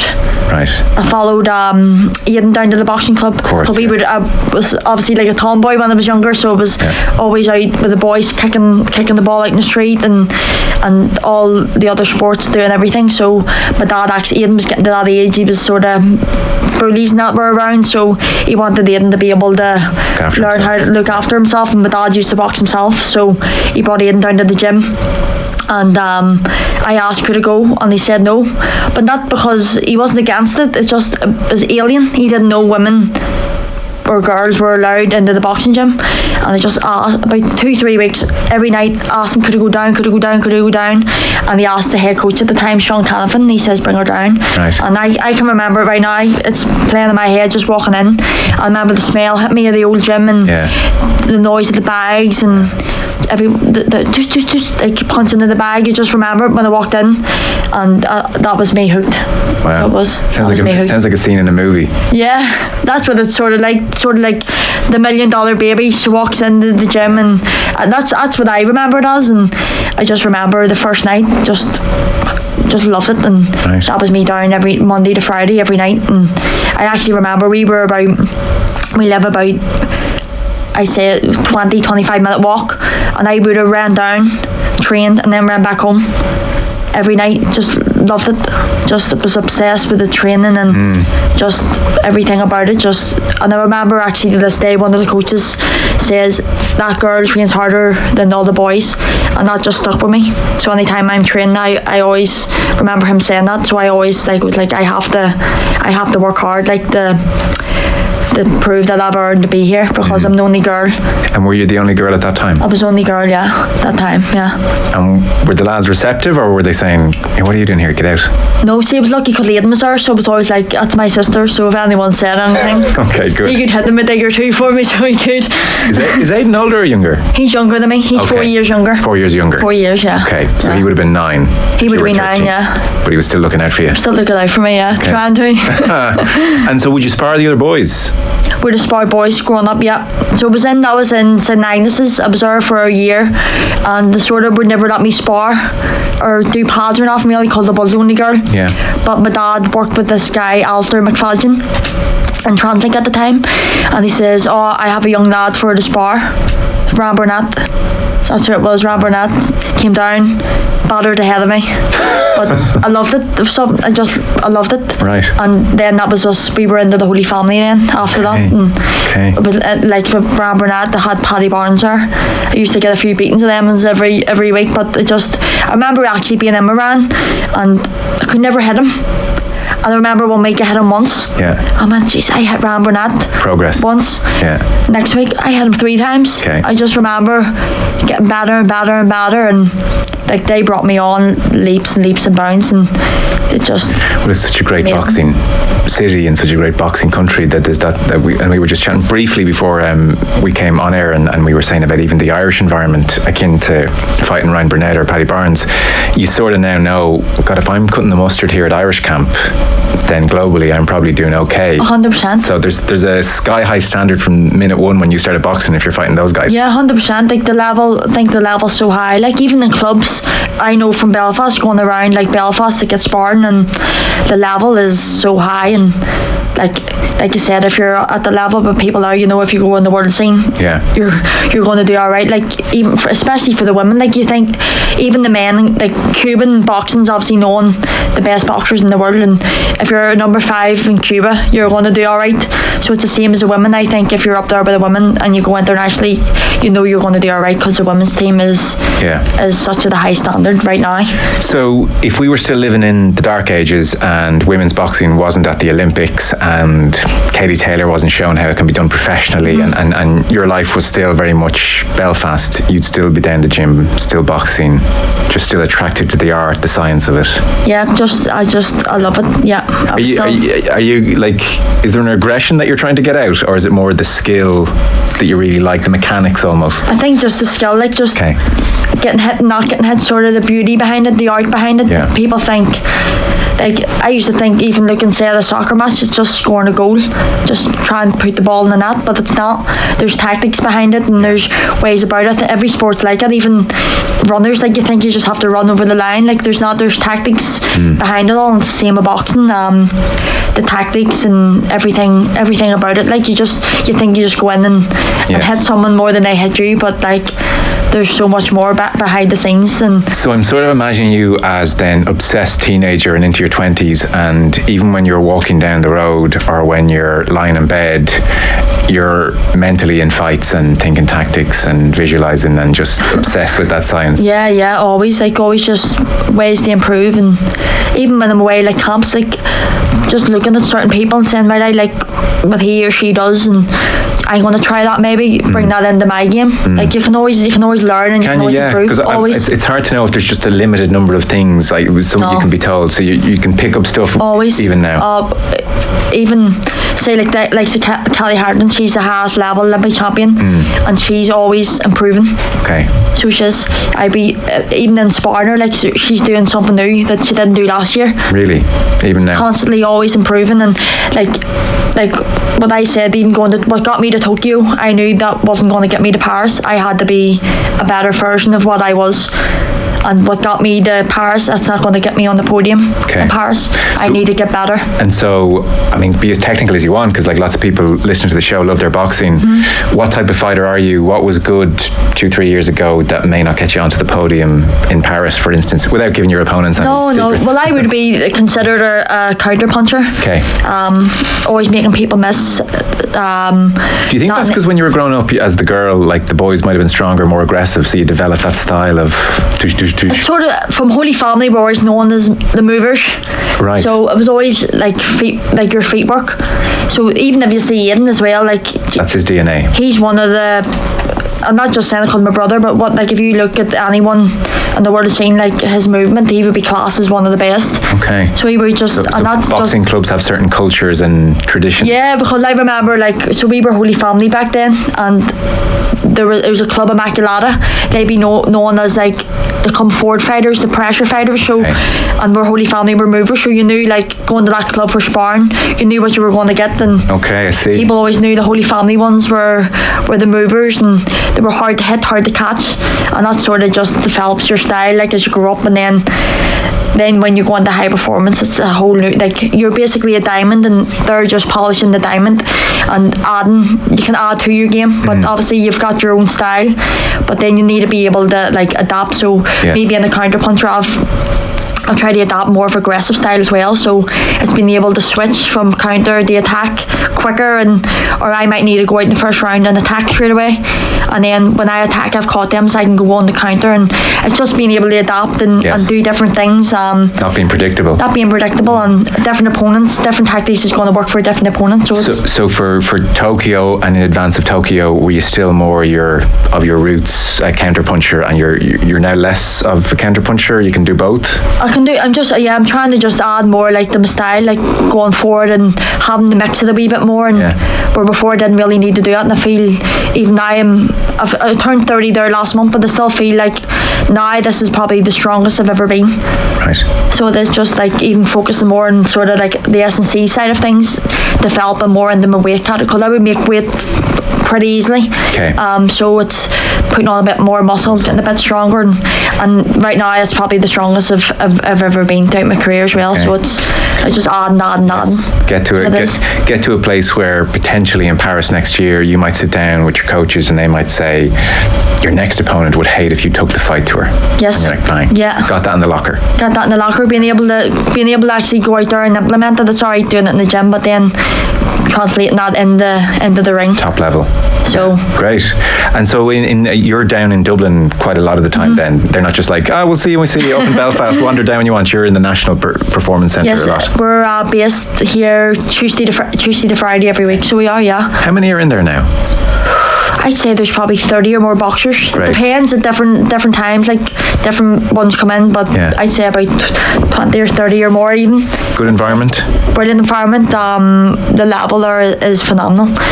Everyone so supportive, everyone pushes each other on, and as a team, and the coaching staff, like, we have the best coaches I think in the world. Like, do you work much with Zor? Yeah, he's the head coach. I hear Zor is like a genius. Unbelievable. Right, explain it to us. It's just he's like an encyclopedia of boxing. Like, he knows everything in and out. Like, if you showed him one side of opponent, this is, you need X, Y, says D and C, this is how you beat. Like, you ask him anything about boxing and he has the answer. He has the answer to everything. OTB AM. The Sports Breakfast Show from Off the Ball.